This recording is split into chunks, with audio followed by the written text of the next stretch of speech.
DJ Nabil déroule le tapis rouge pour ses invités tous les mercredis de 22h à minuit sur France Maghreb 2. Le tapis rouge, tapis rouge. Oyez, bonsoir mesdames, mesdemoiselles, messieurs, mercredi 27 janvier, eh ben oui, vous êtes avec DJ Nabi pour cette émission que vous connaissez par cœur maintenant, ça s'appelle Tapis Rouge, bien évidemment, chaque mercredi soir à partir de 22h, j'ai l'occasion de recevoir un artiste, un comédien, un humoriste, ça pourrait être aussi un footballeur, ça pourrait être un peu de tout, vous en saurez davantage dans quelques instants. Pour l'heure, je vous remercie, chers auditeurs, auditrices, d'être à l'écoute de France Maghreb 2, je vous remercie de passer d'agréables moments en notre compagnie, vous allez voir, vous n'allez pas le regretter en tout cas, mille merci de vous brancher sur la bande FM dans certaines villes de France, comme Clermont-Ferrand, Marseille, Orléans ou bien Le Havre, exemple, ou bien grâce au DAB. La radio numérique qui vous permet également de nous écouter, c'est la radio qui va remplacer prochainement la bande FM. Et ben oui, on nous écoute du côté de Lille, de Lyon, du côté de Bordeaux, du côté de Nice, de Toulouse, d'Avignon, de Poitiers et bien évidemment l'application France Maghreb 2 dont vous pouvez d'ores et déjà télécharger. Elle est gratuite. Pour l'heure, notre invité de ce soir, il s'appelle Wahid. Vous le connaissez, c'est un humoriste et c'est un comédien par la même occasion. Eh ben oui, on l'a découvert par exemple dans le Jamel Comedy Club. On l'avait découvert aussi à la télé, dans certains petits sketchs du côté d'Arthur où il s'est tapé de bons délires avec d'autres artistes, comédiens que vous avez pu voir tous les vendredis. Vendredi, tout est permis. Bref, vous connaissez tout ça.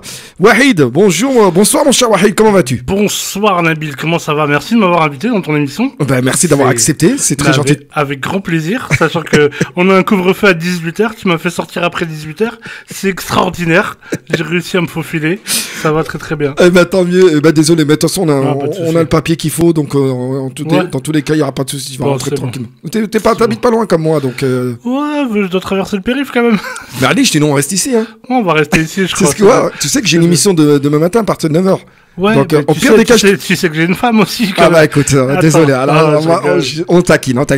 Bon, Wahid, merci d'avoir accepté. Merci. Avec grand plaisir, Nabil. Merci d'être parmi nous. Donc, on va essayer de décortiquer un peu entre guillemets la vie de Wahid, d'en connaître davantage et puis d'en savoir davantage sur le fait de connaître par rapport à ce qu'il est devenu, par rapport à l'humour, par rapport à la comédie, par rapport à ses rencontres avec certains artistes, certains comédiens, certains réalisateurs, etc.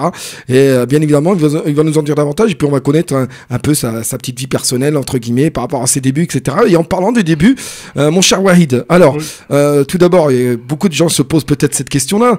De quelle origine es-tu? Je suis d'origine algérienne. De quel coin d'Algérie? De Biskra. Biskra. Tu sais, c'est un gâteau. C'est un gâteau en France. Non, je rigole. Biskra est réputé pour les dates. Hein. Pour les dates exactement. Les meilleures dates du monde. Alors, parle-nous un peu de cette ville Biskra, de ta ville d'origine. Est-ce que tu peux nous en dire un petit peu davantage pour commencer? Bah écoutez, c'est les portes du désert. C'est des paysages vraiment fabuleux, magnifiques.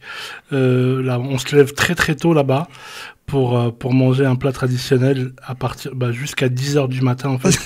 Qui s'appelle Dobara. Dobara, ouais. D'accord. Voilà, et ça a un plat à base de fèves, de tomates, d'oignons, de vinaigre. C'est magnifique. Tout le monde se lève le matin pour aller manger ce plat-là, pour commencer le travail. On se couche, après on veille très tard, mais on se réveille très très tôt. Et justement, en parlant de l'Algérie, de Biskra, est-ce que tout comme moi, tu gardes des bons souvenirs de ces allers-retours en famille, bien sûr, de ces rencontres avec cousins, cousines, etc. Moi, c'est plus le voyage avec les parents, en fait. Le voyage avec les parents, avant, c'était 3 mois de vacances minimum en Algérie. Et on revenait, limite, on savait plus parler français, quoi. C'est ça, c'est mes souvenirs, c'est passer du temps avec mes parents. Et c'est ce qui m'a fait du bien en fait. À chaque fois que je repense à mes parents, c'est que je repense à tout ça, au bled et aux vacances, à tout ce qu'ils nous ont fait, toutes les vacances qu'on a passées là-bas. C'est là qu'on dit que le temps passe très vite. Hein. Exactement. Par rapport à ça, et justement, on va en parler. Donc, tu es humoriste, tu es comédien.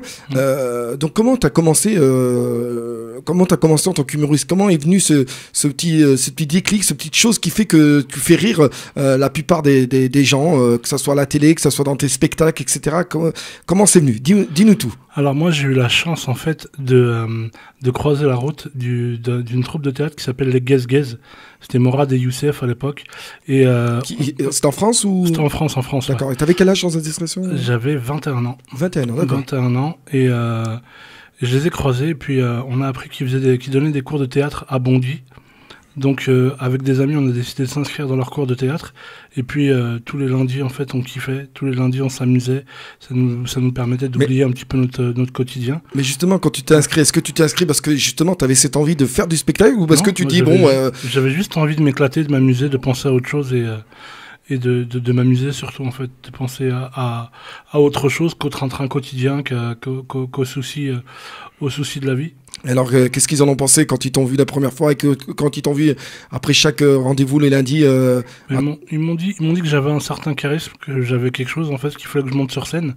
Et ils m'ont demandé d'écrire un petit texte sur ma vie. J'ai écrit un petit texte et ils l'ont repaufiné un petit peu. Et du coup, je suis monté, j'ai fait leur première partie. Ma première scène, c'était leur première partie, c'était un peu mélodramatique. Il y avait beaucoup de personnes âgées dans la salle et beaucoup de larmes.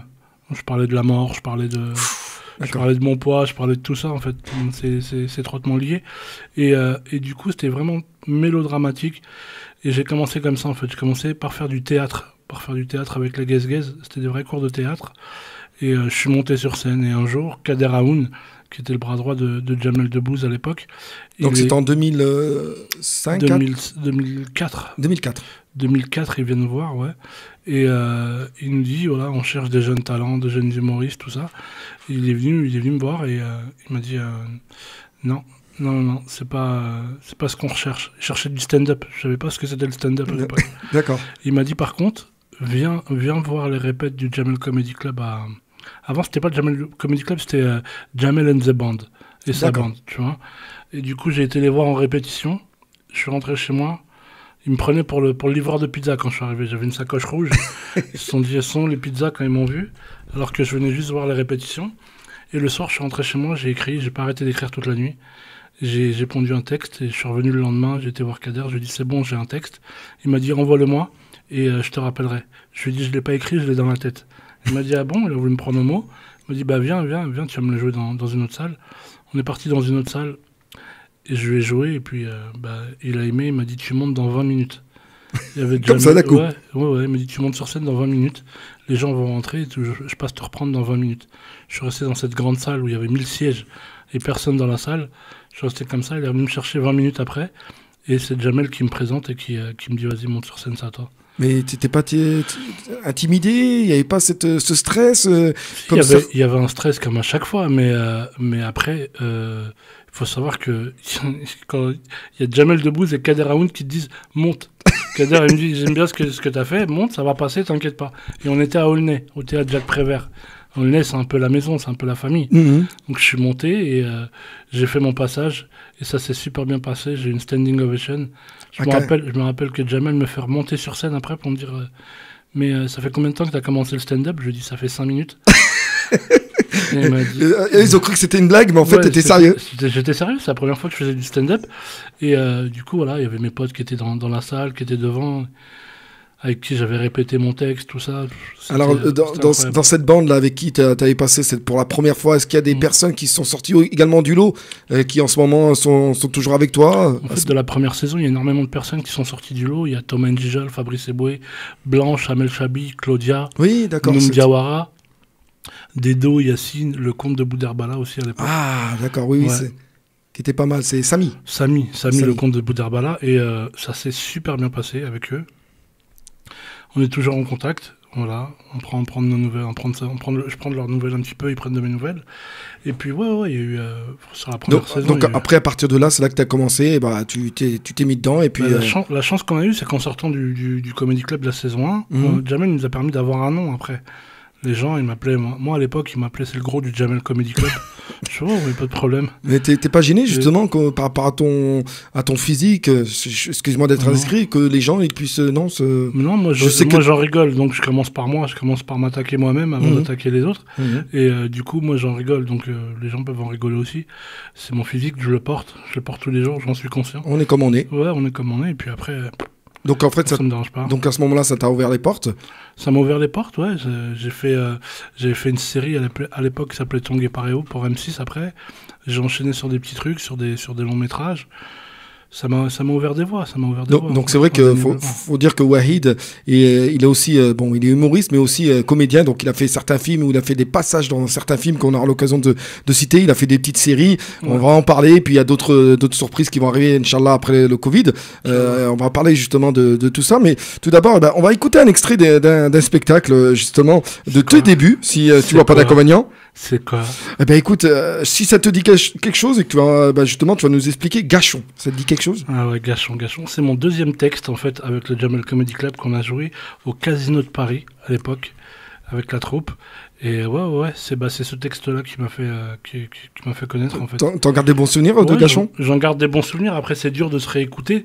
Parce que... Bah écoute, on va écouter, on va voir ce que ça donne, et puis on se retrouve juste après. Merci.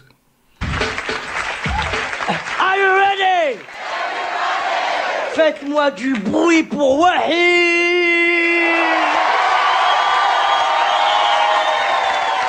Caliente, me tienes, dame tu amor y ámame, cariñito lindo, ven por favor y vamos a bailar. Caliente, sabroso siempre estoy, caliente, y tú me tienes hoy, caliente, a qué pena te doy, caliente, que tu beso mujer.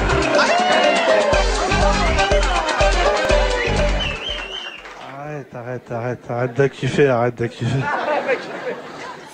Alors, chers auditeurs, auditrices, avant de repartir sur le spectacle qu'on va découvrir dans quelques instants, j'ai pas fait attention, c'est de ma faute et on est pris par le truc. Il y a la pub. La pub va se déclencher automatiquement. Donc, avant qu'elle se déclenche automatiquement, parce qu'on est en direct, je déclenche la pub et vous retrouvez le spectacle de Wahid, le premier spectacle. Vous allez voir, c'est juste après. À tout de suite. France Maghreb 2. France Maghreb 2. France Maghreb 2. Pour mieux vivre ensemble. Et ben voilà, j'ai failli me faire avoir par rapport à la page de pub. J'en suis désolé auparavant.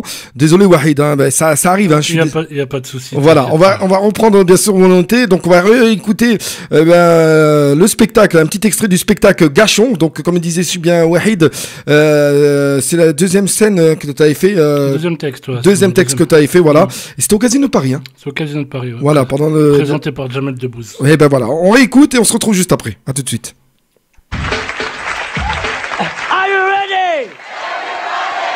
Faites-moi du bruit pour Wahid.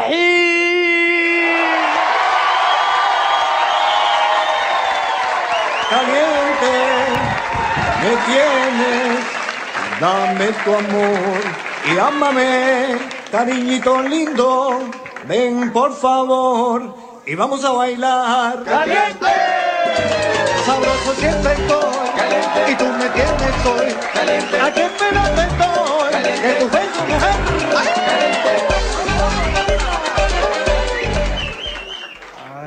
Arrête de kiffer. Ta gueule.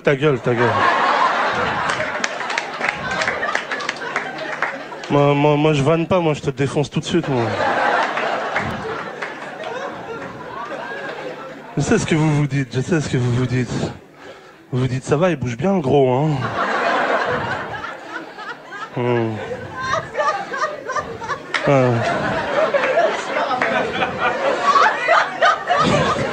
Meurs en silence, cousine.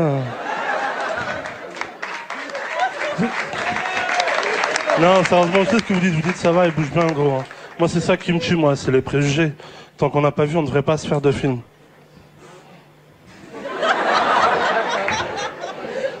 Mais je vous rassure, moi aussi, quand je me suis vu, je me suis dit, putain, comment tu bouges bien gros. Mais ça fait super longtemps que c'est comme ça, pour moi ça fait super longtemps. Au collège déjà c'était pareil, au collège je traînais avec les plus belles filles, et tous les mecs se disaient mais putain mais il a trop de la chance, mais qu'est-ce qu'il a de plus que nous? Des bonbons, des gâteaux, des sandwichs... Non, mais moi je traînais avec les plus belles filles, mais pas pour les mêmes raisons. Moi j'étais le confident, le marrant, le gros quoi. Quand je disais à une fille qu'elle m'intéressait, elle me disait « Non. Hein? Ah non, j'ai pas envie que notre amitié soit gâchée. »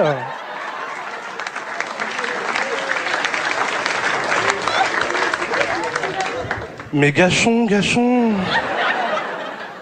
j'en ai rien à foutre de ton amitié. J'ai la dalle, moi, gros quoi. Non, mais Wahid, toi, t'es comme mon frère. Je te rassure, je connais mes 4 sœurs, elles te ressemblent pas du tout. Non, mais moi, je traîne avec les plus belles filles, même les plus moches ne voulaient pas sortir avec moi. Toi, par exemple, t'aurais pas voulu sortir avec moi. Mais je te rassure, moi non plus. C'est toujours les plus moches qui se prennent pour les plus belles. Avec leurs lunettes, que le sparadrap. C'est aussi celles qui vous diront « Non, mais ma copine... » Non, ma copine ne veut pas te parler, qu'est-ce que vous... Vous savez pas tous les coups que vous avez gâchés, les moches. Vous avez pas remarqué les mecs, à la base, quand il y a une bombe et une moche, c'est toujours la moche qui te casse les couilles. Et elle a envie de rentrer, et elle fait la gueule. Arrête de faire la gueule, t'es déjà moche. Ouais, sérieusement. Non. Non, arrêtez. Non. C'est comme si moi je suis gros et en plus je gonfle mon ventre, ça le fait pas, cousine. Non, je plaisante, t'es ravissante. Là, elle est ravissante, t'as raison. Arrête d'être la raconter, c'est moi. Non, excusez-moi, je vous parle depuis tout à l'heure, je me suis pas présenté. Je m'appelle Wahid, bonsoir.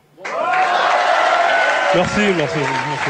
Là, j'aime bien mon prénom parce que je sais pas si vous avez remarqué, il inspire la sécurité. Et en plus, Wahid en latin, eh ben, ça veut rien dire. Même mon ordinateur, il me reconnaît pas. Hein. La dernière fois, j'étais en train d'écrire mon prénom sur mon ordinateur, il me l'a souligné en rouge. T'es qui, toi? Enlève tes gros doigts de mon ordinateur. Je dis, mais c'est moi, je suis ton maître, je t'ai acheté. Il m'a dit, rien à foutre, enlève ta main. Et après, j'étais sur le correcteur, vous savez, sur Word, il y a un correcteur. J'étais sur le correcteur, et vous savez ce qu'ils m'ont proposé comme correction pour Wahid? Wagon. Moi, je ressemble à un wagon, moi.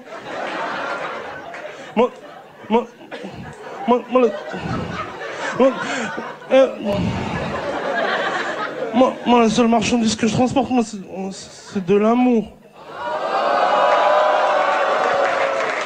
Vous avez vu, là, vous avez toute envie de me prendre dans vos bras. Alors, je vous en supplie, gâchons. Je vous remercie beaucoup, c'était Wahid. Pas mal, hein. Pas mal. Ça remonte, purée. J'ai essayé de pas m'entendre, m'écouter, mais ça remonte à très très loin. Ça fait quoi, ça fait? Alors, quel effet ça te fait? Franchement, de te réécouter, de retrouver un peu tes textes et tout. Ça fait du bien. J'ai l'impression que ma voix elle a changé. J'ai l'impression que tout a changé. En fait, c'est l'un de mes premiers textes. Donc, c'était mes débuts dans ce monde-là, dans le milieu du stand-up. Ouais, ça fait du bien. Ça fait du bien de se rappeler parce que c'était des bons souvenirs, c'était des super bons souvenirs. Faut savoir que le public était réceptif, hein, parce que ouais. C'est pour une première, que toi qui avait commencé, qui n'avait pas l'habitude, et puis peut-être qui était intimidé, timide, qui n'avait pas cette on l'est tous, je te rassure. Non, mais je sais, c'est pour ça. Donc on est sur scène, on est stressé, on n'est pas bien, on se demande pourquoi on fait ce travail. Avant de monter sur scène, je me disais mais c'est mieux, va travailler au marché, c'est mieux, va aux fruits et légumes. Je te jure, c'est. Des fois, tu te poses la question, tu te rassures. Quand t'es sur scène, tu prends un plaisir de fou. Non, mais ça, là, t'as plus envie de sortir. Ça se ressent. Rien qu'en écoutant, ça se ressent. On entend les rires et tout. Donc, le fait de faire rire et tout, de leur donner un peu de plaisir, etc. C'est vrai que c'est un moment de bonheur. Donc, là, t'as trouvé ta voix, en fait. C'est ce qui est bien dans le stand-up, c'est que les gens peuvent intervenir pendant le spectacle. En fait, chaque soir, tu fais jamais le même spectacle, en fait.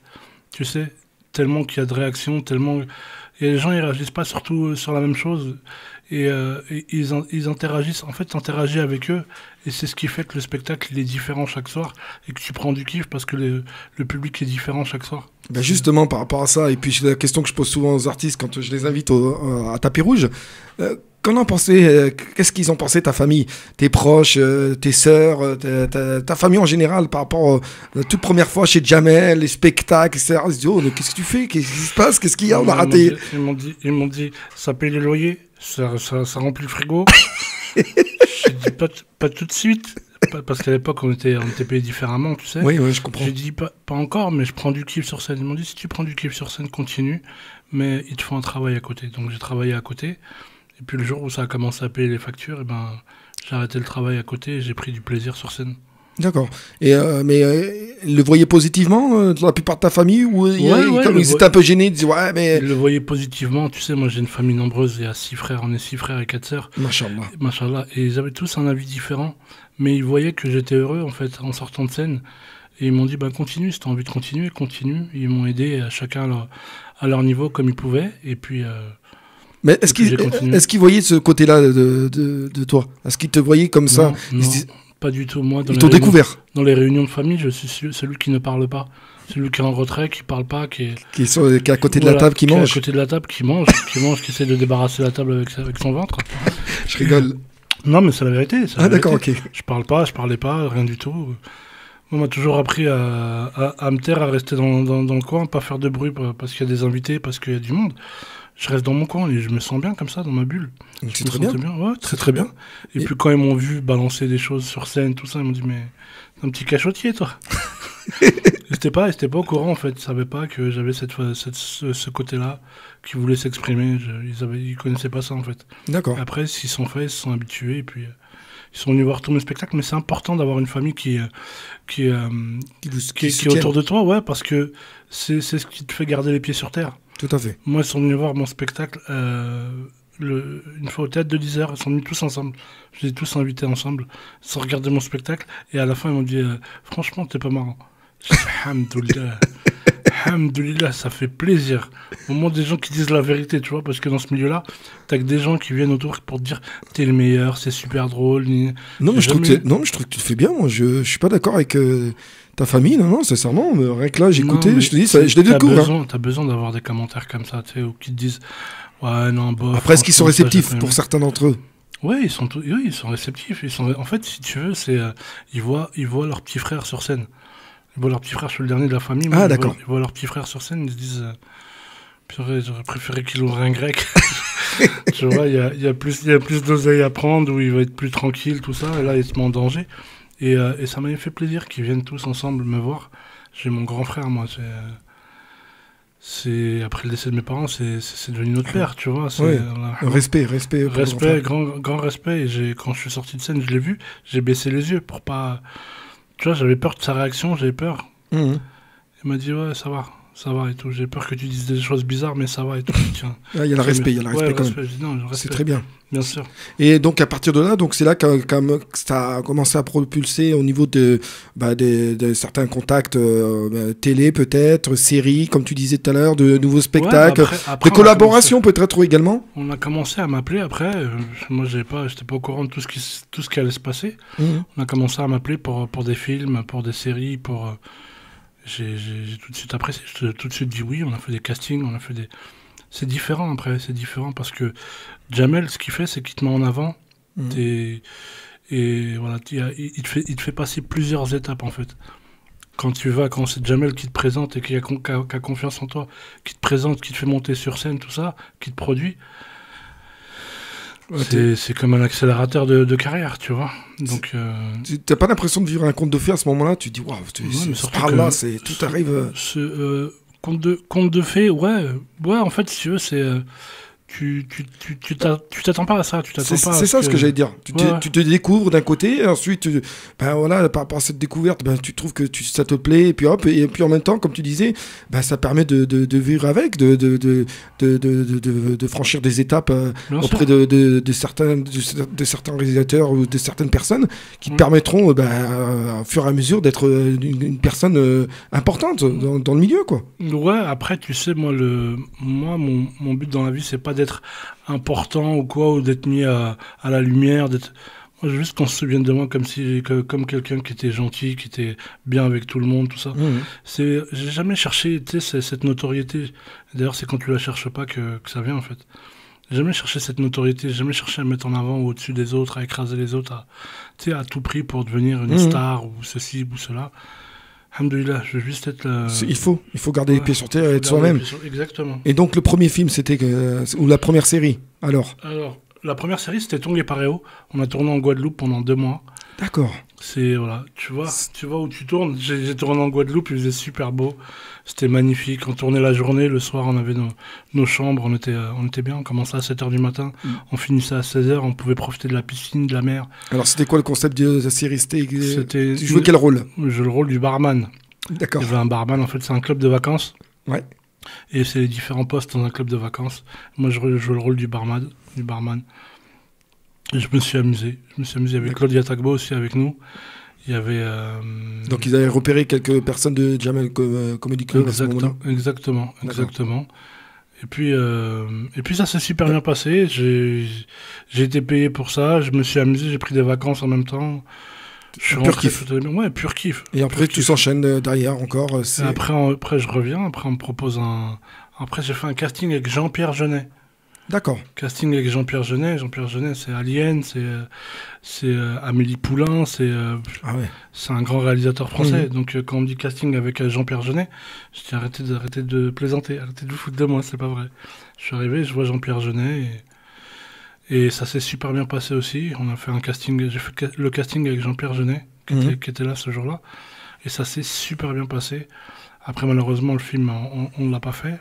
On l'a pas tourné, mais ça reste un casting avec Jean-Pierre Jeunet. Donc tu rentres dans sa tête, il pense à toi, il t'appelle Waïd, il t'appelle... Non, ça s'est super bien passé. Après, il y a Omar Sy. Omar Sy qui m'a appelé pour des rôles, qui a parlé de moi à des réalisateurs pour des petits rôles. Je me suis amusé. C'est lui qui me dit de venir sur Intouchable, par exemple. C'est lui qui parle de moi sur Tellement Proche. C'est lui qui me fait une passe, en fait. Il me fait une passe en profondeur pour que je puisse marquer le but. Et puis... Si tu as quelque chose à dire sur Omar Sy, justement, en tant que... Alors, Omar Sy, c'est quelqu'un d'extraordinaire. C'est quand il sourit, vous voyez un petit peu vous voyez sa bonté d'âme.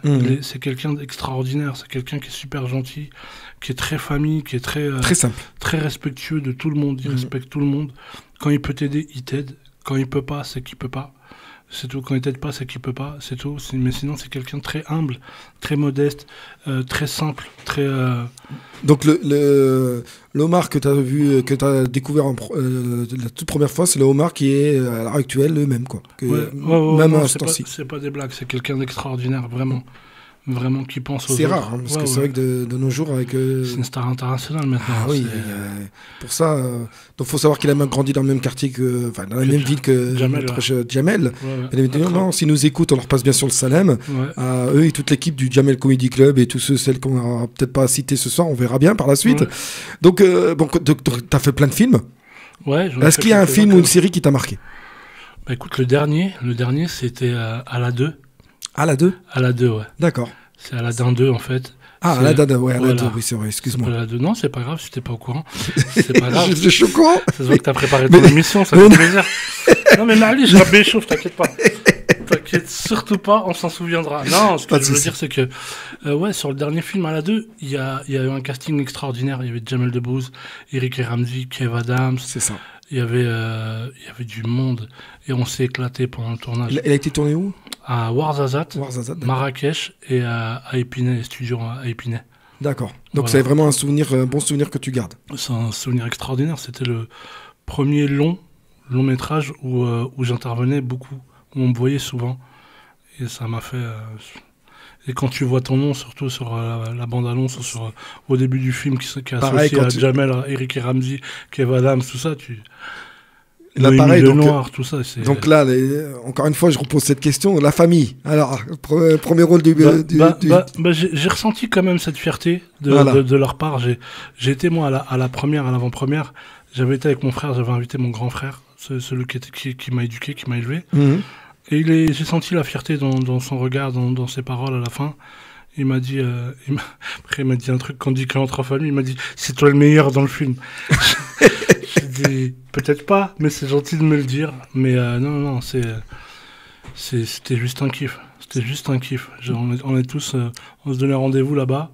On rigolait la journée avec Jamel, le soir aussi chez Jamel. Donc en fait, les genres de films ou spectacles que tu fais, en fait, c'est...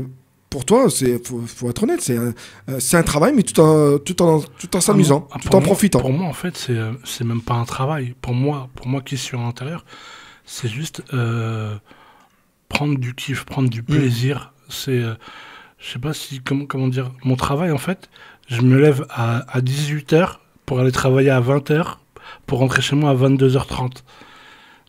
Personne fait ça. Personne se lève à 18h pour aller travailler, pour commencer le travail. Tu vois, après, faut pas que je m'enferme dans ça, mais non, c'est important.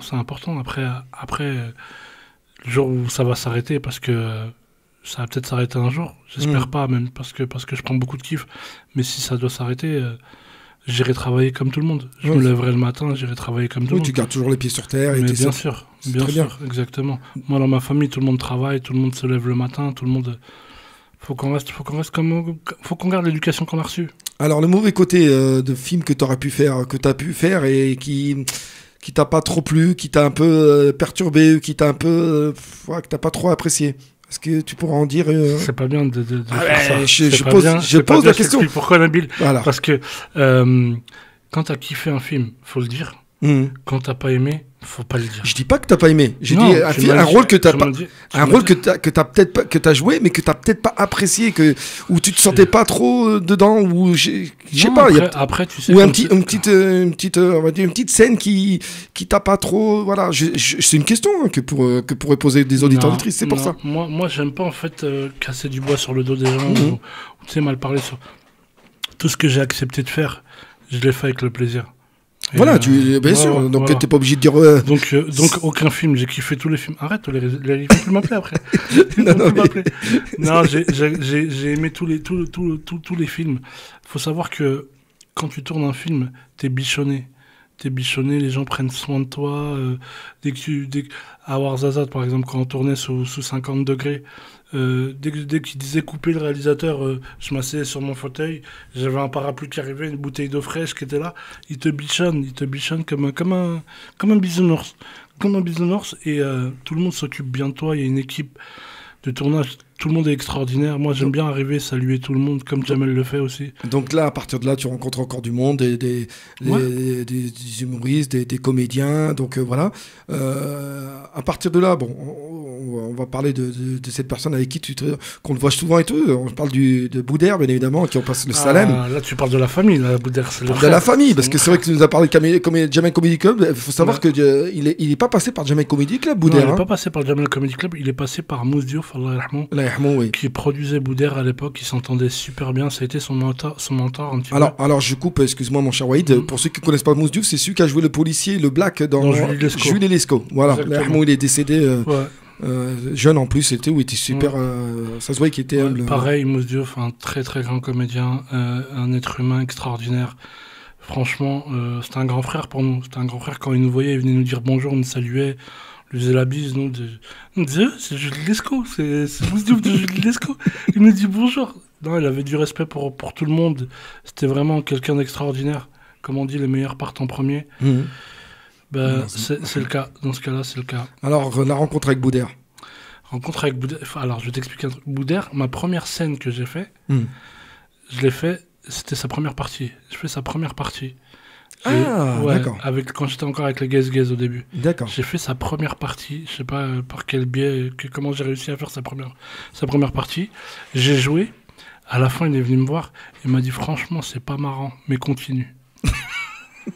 Il était sérieux ? Il était sérieux. Je dis franchement, merci beaucoup. Je vais continuer. Et après, on a fini par jouer ensemble. Donc vous êtes restés en contact, mais vaguement. Non, on n'est pas restés en contact. Non, pas d'accord. Non, tu restes pas en contact avec une personne qui dit non, c'est pas marrant. D'accord, ok. Non, c'est pas ça, c'est que après on s'est revus sur des plateaux. D'accord. On faisait beaucoup de plateaux parce qu'après je suis passé par le Comedy Club. Donc j'ai commencé à progresser un petit peu, à faire d'autres textes, à écrire d'autres textes, à m'élargir un petit peu et à changer un petit peu ma manière de jouer sur scène. Et ça a plu aux gens. Donc après on s'est retrouvés sur des festivals. On s'est retrouvés à Grenoble en fait. On était dans un train avec Paul Serré et Boudère. On était dans un train. Paul Serré, on en parlait justement. Ouais, Paul Serré, c'est le monsieur musclé qui joue avec nous dans la pièce. Dans la pièce qui s'appelle La Grande Évasion. La Grande Évasion. On s'est retrouvés dans un train et on était dans les places à 4, tu sais. On s'est retrouvés à 3 dans les places à 4 et on a commencé à discuter. Ouais, vous voulez pas un petit peu changer du stand-up tout le temps? Moi, je sais pas si vous avez remarqué tout ça. Moi, je dis ouais, ce serait bien de faire autre chose. Au début, j'ai pensé moi à faire du stand-up, mais avec un fil conducteur, à 3 sur scène, il y en a un qui passe, après il y en a un autre qui passe. Boudère, il était en train de faire une pièce de théâtre qui s'appelait « À la française » avec Édouard Baird. D'accord. Voilà. Et il nous a dit, vous voulez pas faire du théâtre plutôt ? Je viens de goûter au théâtre et franchement, ça me plaît. Ce serait bien qu'on fasse une pièce de théâtre, qu'on écrive une pièce de théâtre. Et là, dès qu'on est revenu de Grenoble, on a commencé à écrire. Ah, c'était pas des paroles en l'air, Non, c'était pas des paroles en l'air. C'était comme ça dans le train, ça s'est fait. Pas des paroles en l'air. D'accord. Il nous a expliqué un petit peu les codes du théâtre. Tu sais, c'est un lieu, c'est un fil conducteur, voilà, on a commencé à écrire et puis on a commencé à penser un petit peu au sketch des inconnus avant, tu vois. Je sais pas si tu vois sur le roi. Et on a pensé à ça et on s'est orienté tout de suite sur ça. On a dit on va reprendre le texte qu'on étudiait à l'école avant, ça va faire plaisir à nos profs de français, même si on était nuls à l'époque.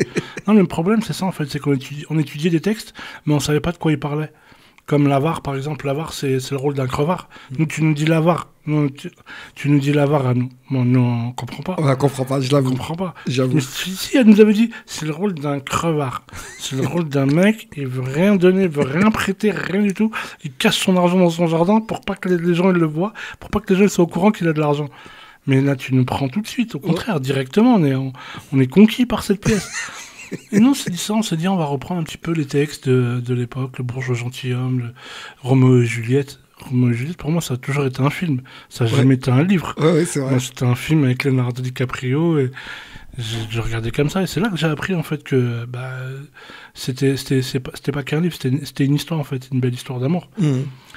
Et donc en fait les textes et tout, donc c'est venu naturellement, vous êtes... On a repris les textes et on les a réécrits à notre sauce. On a improvisé après, ce qu'on aimait bien faire nous, c'était... Il y a Boudère en fait qui avait l'entrée sur un SCMJ qui était en bas de chez lui. On pouvait avoir une salle pour répéter. On se donnait rendez-vous tous les jours là-bas. Et en 6 mois, on a pondu un premier spectacle. Ah, franchement... Une première version. Il faut savoir que Paul Serré a fait le squelette en fait de la pièce, parce qu'il tape beaucoup, il aime bien écrire, tout ça. Donc il a écrit le squelette de la pièce, et nous on rajoutait nos vannes, sur le physique, tout ça en fait. On commençait à se vanner, à chaque fois qu'il y avait quelque chose qui nous faisait rire, on le gardait. Et ben justement, on va écouter un extrait tout à l'heure, mais dans quelques instants, il y a la pub qui arrive, elle dure pas très longtemps. Donc tu sais très bien que l'argent... La pub elle va nous tuer, la pub, jamais. Mais ça va, le soir, elle dure pas longtemps, donc ça va. En tout cas, pour ceux qui viennent de nous rejoindre et qui ne savent pas, je suis en compagnie de Wahid, de Jamel Comedy Club. Ça fait plaisir. Bah oui, voilà, pour ceux qui viennent de se brancher, qui connaissent pas et qui comprennent rien, et je suis avec Wahid, il est mon invité ce soir dans l'émission Tapis Rouge avec DJ Nabi. Comme chaque mercredi soir, j'ai l'occasion de recevoir un artiste, un humoriste, un footballeur, bref, quelqu'un de connu qui nous parle un peu de sa vie, nous parle un peu de son métier et nous parle un peu de ce qu'il fait, et il va nous parler un peu de ce qu'il a prévu de faire. Et on est bien accueillis chez toi parce que je suis arrivé, j'avais un paquet de chipster et un paquet de Pims et une bouteille d'eau. Extraordinaire le repas. Machallah. Et en plus c'est vrai. Page de pub, à tout de suite. Alexis Dorian est reconnu pour ses compétences professionnelles. Il est respecté pour son honnêteté et sa rigueur morale. Vous êtes très nombreux à rechercher son contact pour ses qualités humaines et la justesse de ses prédictions. Alexis Dorian a choisi les antennes de France Maghreb où il vous donne rendez-vous tous les mardis de 15h à 16h pour lui poser en direct toutes vos questions. Pour une consultation directe à son cabinet, appelez son secrétariat au 01 43 66 62 25. 01 43 66 62 25. Retrouvez également plusieurs collaborateurs qu'Alexis Dorian a sélectionnés et testés lui-même pour faire partie de son cabinet France Voyance Bonjour au 08 926 926 65 34 centimes d'euros la minute et sur francevoyance.net. Une équipe de grands voyants médiums est à votre écoute de 8h à minuit non-stop, 7 jours sur 7 pour vous éclairer et vous apporter conseils, soutien et réconfort. 0892 23 03 05. Vous connaissez des difficultés d'ordre sentimental, familial, professionnel ou financier? Vous avez besoin d'une issue pour vous en sortir? N'hésitez pas. Vite, composez le 0892 23 03 05. Des hommes et des femmes dévoués et compétents font tout pour vous aider. Pour faire face à tous vos soucis, n'attendez plus. Appelez maintenant le 0892 23 03 05. Plus de 8 millions d'histoires ont commencé sur Mythique. Ça peut paraître bête, mais pour moi, j'ai su qu'on vivait une vraie histoire le jour où t'as posté un selfie de nous deux sur les réseaux. Si on m'avait dit qu'on ferait le buzz avec cette photo, je l'aurais posté plus tôt. Vous aussi, commencez une vraie histoire. Téléchargez Mythique et rencontrez des célibataires prêts à s'engager. Plus d'infos sur mythique.fr. Mythique. France Maghreb 2, France Maghreb 2, allez, de retour. Et ben voilà, ça a pas duré longtemps, t'as vu? Franchement, très très rapide. Bon, je te laisse manger tranquillement. J'ai mangé des chipsters, c'était magnifique. Bon appétit, mon cher Wahid.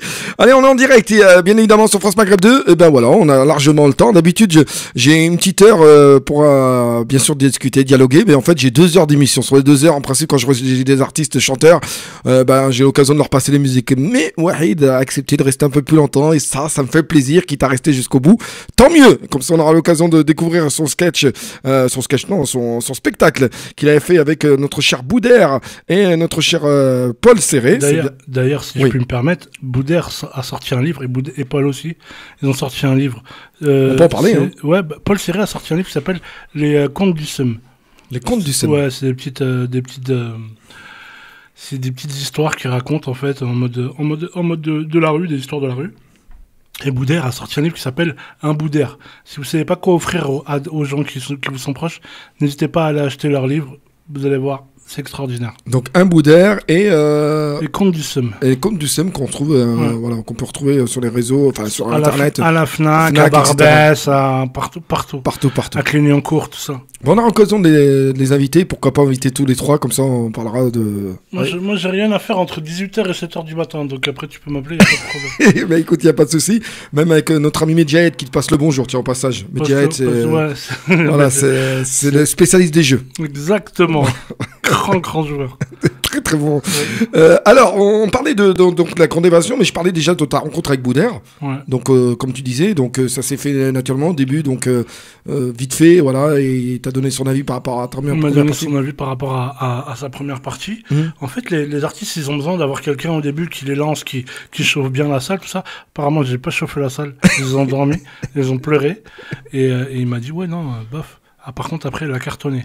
Il a cartonné sur scène, on a regardé son spectacle. C'était extraordinaire, c'était son premier spectacle. Et ça s'est super bien passé. Après, on s'est recroisés. Après, justement, vous en parlez de cette première fois, quand vous vous recroisez, vous parlez, maintenant que vous êtes là. Mais moi, je lui ai dit, quand on a fait la grande évasion, je lui ai dit, tu te rappelles que j'ai fait ta première partie et qu'aujourd'hui, on joue ensemble et tout. Il m'a dit, oh, je me rappelle. Il m'a dit, elle était bien pourrie ta première partie. Alors, j'ai une question à te poser, mon cher Wahid, par rapport à Boudère et votre rencontre. Ouais. Vous avez fait des petits épisodes qu'on aura l'occasion d'écouter pendant le Ramadan, ici même dans les studios de France, enfin, dans les ondes radio de France Maghreb 2, qui s'appelle Stolmania. Oui. Peux-tu nous en dire davantage sur cette petite série? Comment est venue cette petite série? Mais c'est vraiment pas mal, hein. On va écouter un extrait dans quelques instants, mais je vous assure que si vous avez l'occasion d'aller faire un petit tour sur YouTube par exemple et de regarder la série Stolmania, je vous dis c'est un pure merveille, hein. Ben, c'est gentil, merci. C'est ça, à la base, l'idée vient de Paul Serré. Encore. J'ai envie de faire un truc. Sacré Paul. Non, mais il faut savoir que ce mec-là, il se lève à 7h du matin, il fait 1 heure de sport, il revient, il écrit. Il bosse toute la journée. C'est un taffeur de fou. Et il nous a proposé, il nous a dit, ouais, j'ai envie d'écrire un truc pour le Ramadan et tout. Stolmania, on va appeler ça. Je dis, ouais, pas de problème. Il nous a demandé de mettre un peu notre grain de sel, de sortir quelques vannes si on avait des vannes dessus. Mais c'est lui qui a écrit, c'est lui qui a réalisé même. C'est lui qui a monté, donc... il a quasiment tout fait sur ces trucs-là. Et on le voit pas, en fait, on le voit pas beaucoup, on le voit dans un épisode. Oui, je crois, oui, j'ai vu qu'il était derrière. On le voit dans un épisode, il joue le beau-frère, en fait, le futur mari de notre sœur, ouais, dans la série. Et c'est extraordinaire, on a une maman qui joue extraordinairement bien. Après, on joue avec Boudère. Où ça a été tourné, justement? Ça a été tourné dans un appartement à Montreuil. D'accord. Un appartement qu'on avait loué. On a tourné ça à Montreuil, c'était extraordinaire. Franchement, c'est un pur kiff. On a tourné ça en 3 jours. On va écouter un extrait. Le premier épisode, apparemment, ma mère, c'est la Champions League. Ouais. Ça te dit quelque chose? Oui, bien sûr. On va écouter. Tu jouais vachement bien à l'époque, hein. T'as vu ça? Ouais. Cette année-là, j'ai été élu meilleur poussin de l'année. Alors qu'il avait 18 ans. C'est vrai que quand j'ai vu collier de barbe en poussin, c'était pas normal. Tu parles, toi, sale rageux, tu sais même pas jouer au foot. Mais toi, t'es bon qu'à faire des remises, on dirait un magasin de soldes.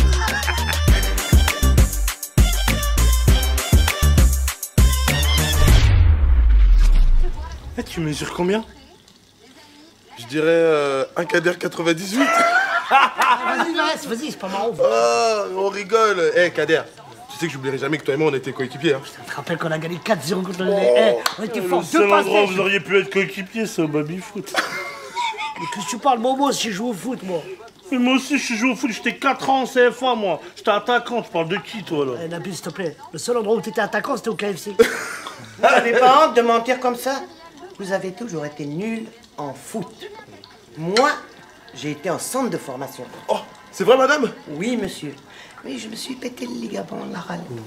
Vas-y, on la connaît, celle-là, maman, arrête, s'il te plaît. Et la daronne de Kader? La championne. Championne. Elle était en centre de formation. Mais pourquoi déjà il veut plus prendre Benzema? Parce qu'il sait pas chanter, c'est pour ça. Il connaît pas les paroles de la Marseillaise. Même ma mère, elle la connaît mieux. Eh maman, l'hymne de la France, s'il te plaît. Allons enfants de la patrie. Eh maman, fais-lui celui de l'Algérie. Madame, faites-moi celui de l'Allemagne. Mais madame, mais comment vous connaissez tous les hymnes comme ça? J'ai gagné la Coupe du Monde à FIFA avec toutes les équipes. Si vous voulez, on peut faire une partie après le fort. Inch'Allah. Kader, sors ma manette plaquée or. D'accord, maman. Elle est pas homologuée, sa manette, c'est quoi?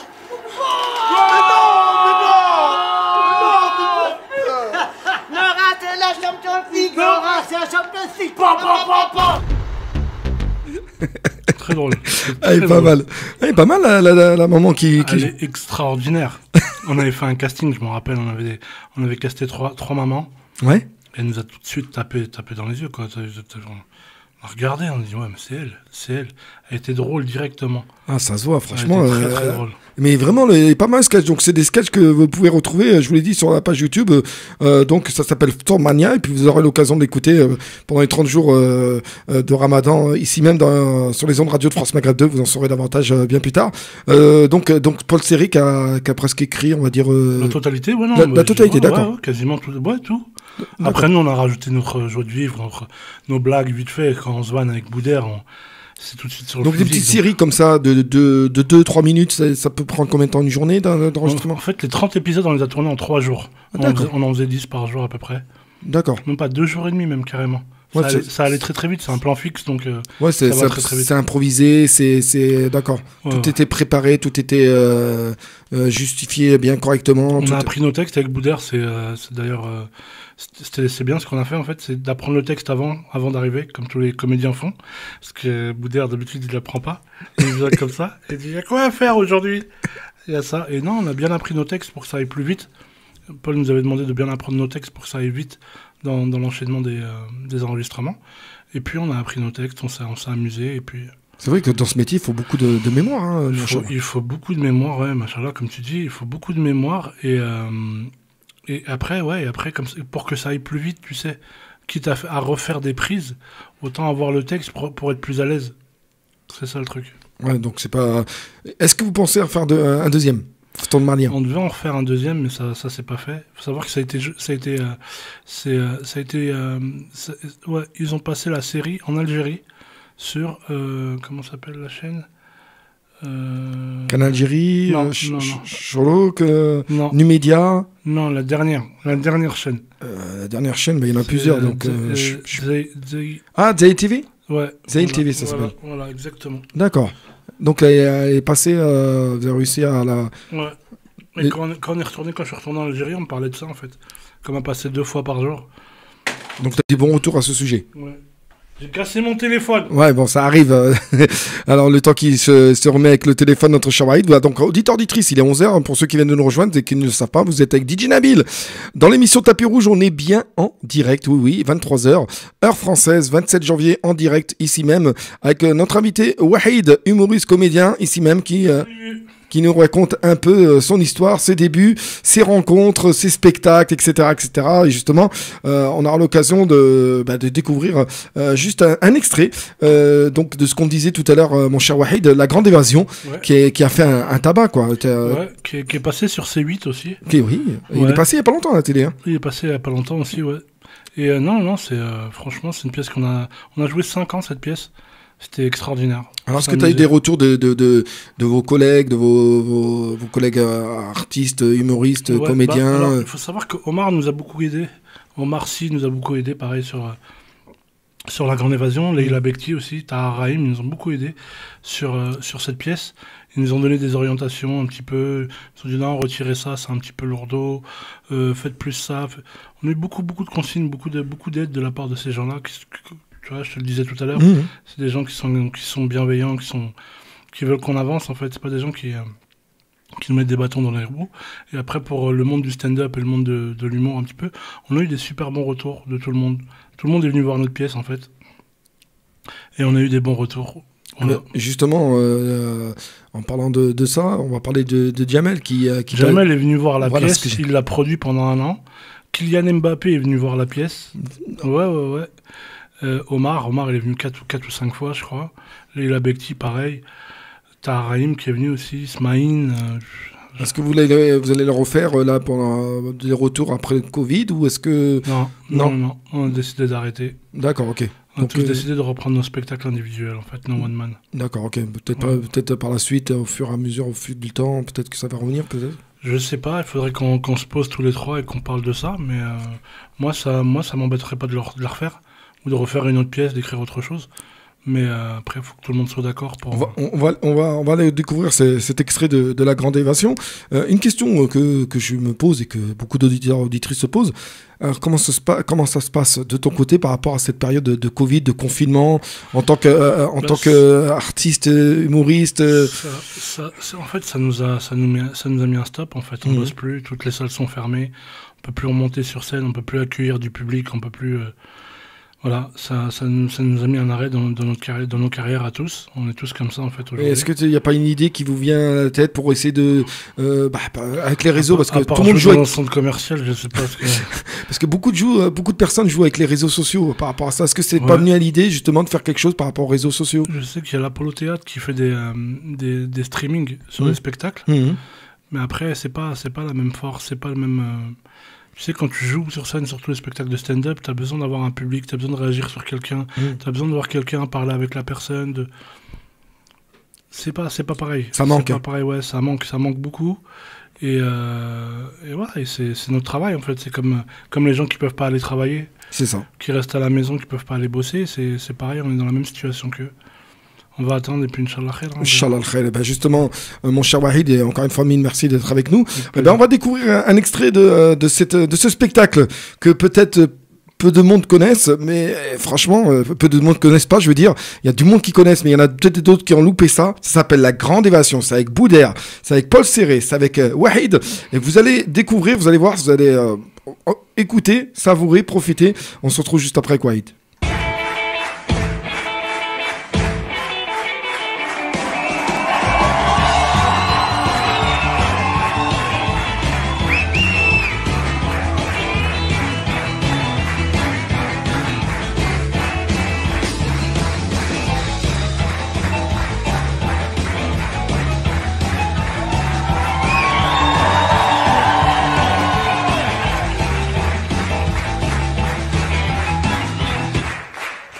Mais qu'est-ce que tu fais là? Eh, moi je suis le king, moi.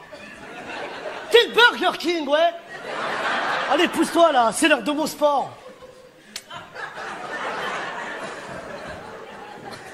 Et toi, tous les jours tu fais des pompes, mais il y a que ton nez qui gonfle. Eh, t'arrêtes de te foutre dans le jeu de mon nez? C'est très bien que j'aime pas ça. Chez nous, c'est un héritage familial. Ça se transmet de mère en fils. Ma mère a le même, ma grand-mère a le même, mon arrière-grand-mère avait le même. D'ailleurs, on a dû l'enterrer sur le côté, la pauvre. Ça, c'est de l'héritage. Hein. C'est important. Les gens, ils héritent 2 millions d'euros. Lui, il a hérité d'une boîte de vitesse au milieu du visage. Ouais, mais moi, je fais du sport, moi. Mais moi aussi, je fais du sport. Tu crois quoi, toi? Moi, je fais du développer manger. Regarde. Tu développes, tu manges. Tu développes. Arrête de te prendre pour un grand sportif, s'il te plaît. Ouais, bah tape mon nom sur Google, tu vas voir. 2 fois champion de France, bébé nageur. Putain, t'as intérêt à te préparer au lieu de faire n'importe quoi. Tu sais ce que j'ai entendu tout à l'heure en promenade? Il paraît qu'il faut nous mettre une 3e personne avec nous dans la cellule. Eh ben, je vais lui préparer une petite choucroute alors. Mais quelle choucroute, Nabil? On le connaît pas, le mec. Faut lui montrer que c'est chez nous ici. Faut lui mettre la pression. Faut lui montrer qu'on est des bonhommes. Tu sais faire le bonhomme? Ouais. Comment on fait? Mais... C'est pas ça, faire le bonhomme. Le bonhomme, c'est un mec, dès que tu le vois, t'as peur de lui. Tu vois ce que je veux dire? C'est la racaille ultime. Premièrement, la démarche. Eh, tu marches comme si t'avais pris une balle mais l'ont pas retrouvé. Et après, tu le regardes comme si t'allais lui jeter un sort. Et à la fin, tu lui parles comme un gitan. Pourquoi gitan? Parce qu'on comprend rien, ça fait peur quand il parle. Eh, toi là-bas, t'es le bâtard de mot, vous? Eh, toi là-bas, tu parles du mot, vous? Qu'est-ce qu'il y a? Qu'est-ce qu'il y a? Qu'est-ce qu'il y a à manger ce soir? Oh. Ah, mais t'es chiant, Nabil, tu parles que de bouffe. En plus, c'est pas bien de manger la nuit, hein. C'est pas bien manger la nuit? Alors pourquoi il y a une lumière dans le frigo? Bouzidi, Benamien, vous avez une nouvelle copine.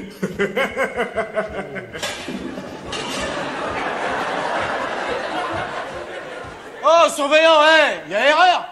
Pourquoi je suis au quartier psychiatrique? Surveillant. Bonsoir. Bonsoir. Il se trouve sur Sofitel ou quoi?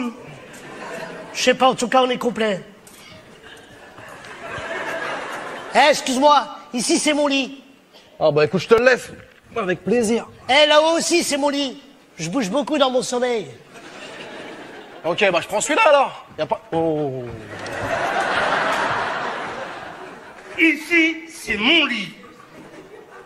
Eh, des Kinder Bueno. Eh, c'est mes préférés. Ah ouais, Bah prends-en un, j'en ai plein. Ah, merci, c'est gentil. T'en veux un autre? Oui, je veux bien. Eh, ici, c'est ton lit. Oh là là. Ah voilà, ça c'est de l'accueil. Merci, sympa. Ah, mais qu'est-ce que tu fais là? Tu nous affiches pour du chocolat? Ouais, c'est pas du chocolat, c'est des Kinder. Lui, il en a, donc c'est lui le chef, ok? Qu'est-ce que je t'ai dit tout à l'heure? Il faut lui montrer que c'est chez nous ici. Eh ben vas-y toi, montre-lui que c'est chez nous ici. Ah, un petit extrait est pas mal, hein. Franchement, Merci, ça te rappelle des... Ouais, ça me rappelle des bons souvenirs, ça c'est le début du spectacle, l'intro. Ouais. Ouais, l'arrivée de Paul dans la cellule. C'était moment magique, on a passé 5 ans à monter sur scène, on montait 5 fois par semaine, 5 ou 6 fois par semaine. C'était des bons souvenirs, on était là, on rigolait tout le temps, on s'est bien amusé sur cette pièce. Franchement, c'est vraiment bien fait. Je vous conseille fortement, auditeurs, auditrices qui nous écoutez, ça s'appelle La Grande Évasion. Voilà, La Grande Évasion. Donc n'hésitez pas à le trouver si vous pouvez. Ça s'achète Fnac, etc. Je suppose. Voilà. Non, c'est en replay sur C8, sur Canal en fait. C'est en replay. Voilà, c'est en replay sur Canal. Si vous avez le replay de Canal, et vous allez le retrouver. Donc allez-y, découvrez, amusez-vous, rigolez. Ça vous changera un peu les idées. Vous allez voir, c'est vraiment du lourd.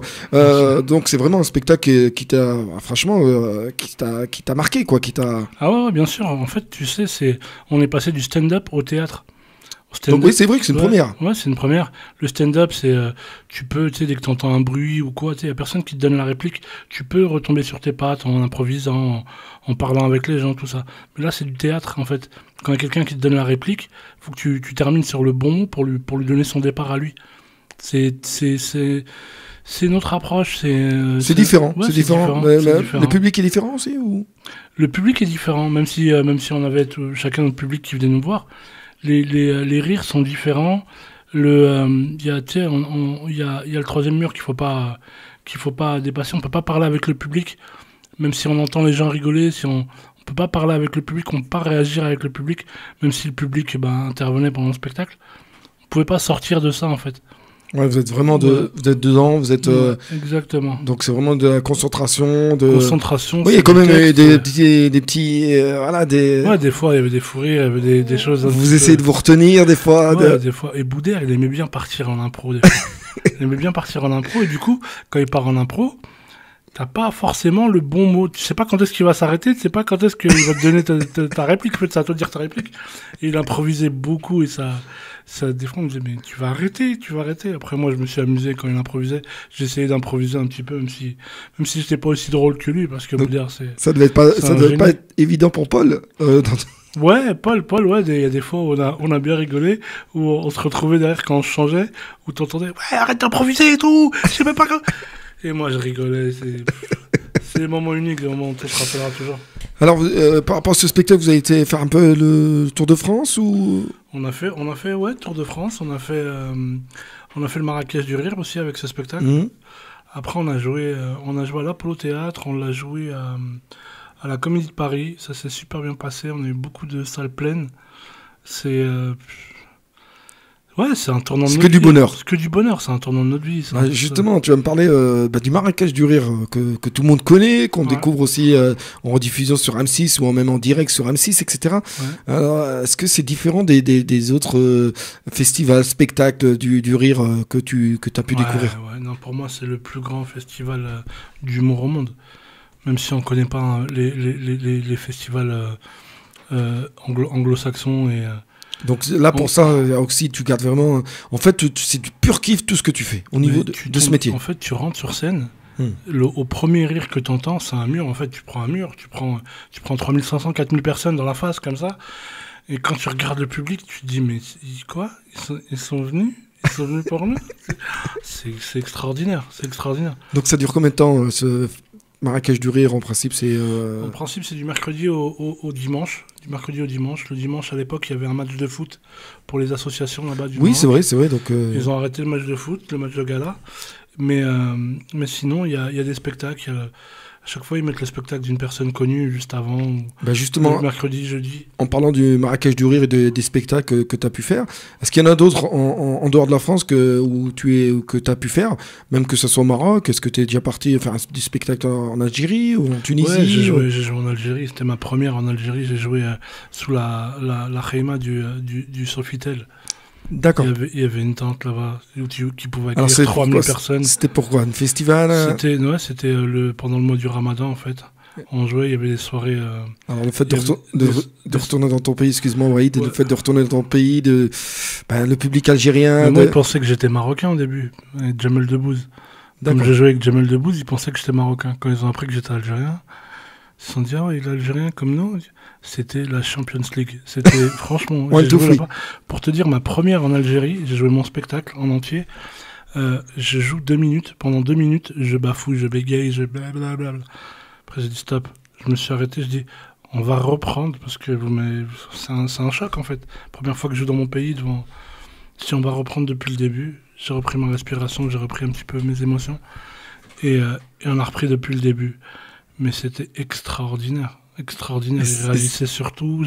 Tu sais, t'as peur un peu quand tu joues dans un autre pays, t'as peur qu'ils comprennent pas ton humour, qu'ils comprennent pas ce que tu vas dire, mais ils comprennent tout en fait. Non, mais ils sont réceptifs. Ouais, ils sont réceptifs, ils comprennent tout, ils rigolent et puis ça leur fait plaisir en fait. Tu sais, c'est des salles où quand les gens ils viennent, ils payent leur place, ils viennent pour rigoler.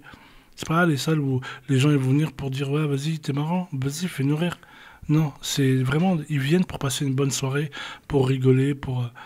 Alors la question que je vais te poser, comme pour la 3e fois, la famille, qu'est-ce qui est... Figure-toi qu'il y avait mon grand frère qui était là. Ah, de nouveau? Il était fier de... Donc le fait d'être en Algérie, d'être représentant de la famille pour un spectacle, donc il y a la fierté. T'es fier de moi, ouais. Au début, j'ai eu un peu peur quand il m'a vu bégayer, tout ça, après il m'a dit calme-toi. J'ai repris, et non, ça s'est super bien passé. Donc on a joué à Alger, à Oran, on a joué... Ah d'accord. Ouais, on a joué partout. Donc ça, c'était avec Jamel Comedy Club ou c'était... Non, tout seul. Tout seul, d'accord, ok. Tout seul sur scène. D'accord, ok. Donc tu gardes des bons souvenirs. Moi, je garde d'énormes souvenirs. Est-ce que tu penses que tu pourrais éventuellement, peut-être par la suite ou peut-être au fil du temps, faire quelque chose pour les humoristes ou pour des futurs humoristes en Algérie? Toi qui es originaire d'Algérie, est-ce que tu voudrais... C'est déjà fait, il y a des gens qui s'occupent de ça là-bas. Il y a Qahwat Gusto qui est mis en place. C'est des jeunes humoristes qui viennent, comme le Jamel Comedy Club en fait, ils ont fait. C'est des humoristes qui viennent, il y a Kamel Abdel qui est passé par là, il y a, comment il s'appelle, Mohamed Hassani qui est passé par là-bas aussi. Il y a du monde. Après, il y a le grand Abdelkader Secteur. Ah, c'est ce que j'allais te dire. J'allais parler de Abdelkader Secteur, c'est un génie. C'est un génie. C'est un génie, ce mec-là. T'as eu l'occasion de le rencontrer, t'as eu l'occasion de... Ouais, j'ai fait sa première partie, la première partie de Kader Secteur au Comedy Club. Première fois qu'il jouait au Comedy Club, c'était complet. Il n'y avait plus de place pour personne. Ils m'ont demandé de faire la première partie. J'ai dit, ouais, je vais le faire, pas de problème. J'ai joué, et les gens, ils comprenaient rien du tout. On est en France, c'est chelou. Ils ne comprenaient pas. Et non, il y avait beaucoup de personnes âgées, il y avait beaucoup de parents qui venaient pour écouter Abdelkader, tu vois. Et ça, c'est super bien passé. Il est venu, il a fait un carton. Il jouait au Comedy Club pour Jamel Debbouze, qui le produisait à l'époque. C'était extraordinaire. C'est un secteur qui a un humour extraordinaire. Il t'a conseillé un peu, il t'a donné des petits conseils par rapport à ce monde, à ce métier d'humoriste? Non, il était pas trop dans cette approche-là. Il était plus dans. Il voulait rigoler. Et on rigolait à chaque fois qu'on se voyait. Il me charriait, moi. Il me charriait. Il me disait, le gros, viens. Normal, mais c'était super drôle. C'est quelqu'un de très attachant, pareil. Quelqu'un d'extraordinaire, franchement.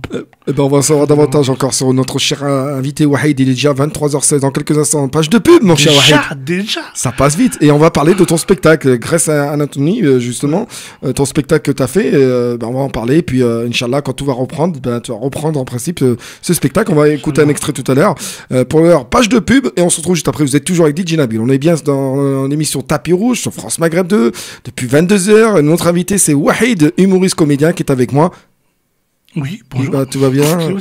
Tu peux te servir, il y a encore les pims, il y a encore des pims, là, les chipsters, il y a des petites bouteilles d'eau, il y a tout. Allez, à tout de suite. Page de pub. France Maghreb 2. France Maghreb 2. France Maghreb 2. Pour mieux vivre ensemble. Allez, toujours en direct sur France Maghreb 2, auditeurs, auditrices, on est là. Ah, vous entendez? Voilà, je le laisse. Non, tu peux continuer, t'inquiète. Bon appétit. Toujours en compagnie de Wahid, voilà, et ravi, hein, moi je suis bien là avec lui, on est très très bien, voilà. Moi aussi. Ouais. Alors, il m'a autorisé à vous donner la parole si vous avez des questions à lui poser, mesdames, mesdemoiselles, messieurs. Vous pouvez nous appeler au 01 40 33 9000. Voilà. Si vous avez des unités, si vous n'avez pas d'unités, envoyez des textos. Medjed, tu connais notre animateur Medjed, oui. avec Samia. Alors, Medjed, si tu nous écoutes, je sais que t'es un fidèle de mon émission, donc appelle-nous parce que je sais que t'as plein de questions à lui poser. Et je serais content que tu nous appelles parce qu'il se rappelle de toi, voilà, de tes jeux, tes fameux jeux, mon cher Medjed. Voilà, voilà, tu vois, ça commence. C'est peut-être lui, hein, c'est peut-être Medjed. Allô? Ouais, allô gros. Salut Wahid. Salut, comment ça va? Comment ça va? Ça va très bien et vous? Vous êtes qui? C'est Medjed. Medjed! C'est Medjed, c'est pour ça que il a appelé tout de suite. Il a appelé tout de suite, mais oui, il écoute la radio, il est fan de l'émission. Alors Medjed, ça va, ça se passe bien Wahid? Alhamdoulilah, et toi? Ouais, ça va tranquille et toi? Ça fait super plaisir de t'entendre déjà en direct là, à la radio et tout. En direct avec DJ Nabil. Donc Medjed, tu as eu l'occasion de le rencontrer, hein, Wahid. Hein. Ah Wahid, c'est quelqu'un. Il m'a parlé Wahid, avec Samia Orozman, on avait fait tout avec Boudère, on avait fait des émissions. C'était exceptionnel. Tu sais quand tu faisais gagner 500 € aux gens? On peut le dire ou pas? Non. Ah oui, c'est ça, 500 €. Ouais, 500 € aux gens, c'est extraordinaire. Là, on fait gagner un iPhone 12 Pro. J'aimerais bien le voir, iPhone 12 Pro. Bon, ça fait super plaisir, en tout cas plein de force pour ton spectacle qui arrive et tout. On est super heureux et on découvre plein de choses, en tout cas sur toi, mon cher Wahid. Donc ça fait super plaisir. Une petite blagounette peut-être, mon cher Wahid? Non. Si, une petite blagounette. T'es encore à la radio? T'es encore à France Maghreb? T'es bien celle-là, hein. T'es plus à France Maghreb. Hein? Je m'y attendais pas. Ils t'ont viré, ils ont récupéré les 500 € et l'iPhone 12 Pro. Wahid, c'est quoi un groupe d'aveugles sur la Croisette? Ah, je sais pas. C'est un festival de Cannes. Bien joué. Elle est pas mal. Elle est pas mal. Ah, lui aussi, Medjed, ce qui est bien, c'est qu'il a aussi de l'humour sur son handicap. Il faut, c'est important. Par contre, moi, c'est pas un handicap que tu vois ce que je veux dire? Non, mais... Tu me dis, toi, lui aussi, il a de l'humour sur son handicap. Moi, c'est pas un handicap. Ne prends pas mal. Non, mais c'est pour t'expliquer, parce qu'apparemment, tu sais pas, tu connais pas. Et, je vais très bien, alhamdoulilah. Je mange, tant que j'ai faim, je mange. Tant que je respire, alhamdoulilah, je mange. C'est pas dans le sens que je voulais dire. Ne prends pas mal. Non, mais si, t'as dit, oui. lui aussi. Oui, c'est vrai. Il rigole de son handicap. Moi, c'est pas... Il me met mal à l'aise, là. Non, mais ouais, mais c'est normal parce que tu comprends pas. C'est pas des handicaps. Non, mais non, tu vas arrêter, Nabil. Ok, j'arrête. Ah, tiens, j'ai une question par rapport à ça. Tu as dit Nabil. Ouais. Dans toutes alors, la grande version, Nabil. Ouais. Comment ça Ftonmania, Nabil. Pourquoi ce prénom? Parce que c'est un prénom qui m'allait bien. Les gens disaient, ouais, ça te va bien, Nabil et tout. On a continué à prendre ça pour changer un petit peu de Wahid. D'accord. Par contre, dans la 2, il m'appelle Wahid. D'accord, ok. Voilà. Ouais, quand tu t'appelles C'était ça ta question toute mince. Non, mais ta question. la question balourd, juste pour qu'on parle d'autre chose. T'as cramé Medjahed ou pas? Juste pour qu'on passe à autre chose. Medjahed, pose ta question, Medjahed. Bah, ça y est, il m'a mis mal à l'aise, ça y est. Pose ta question, Medjahed. Mais je rigole. Non, mais c'est très bien ce que je voulais dire. Medjahed, t'avais une question à poser à notre cher invité? Non, il a appelé comme ça. Il a appelé comme ça. Il voulait des chipsters, il a appelé comme ça. Mais les chipsters, je les laisse après, hein. Il y en a pour lui, hein. D'accord, mais il travaille plus ici. Si, il est là. C'est toi le directeur des programmes, c'est toi qui fais tout.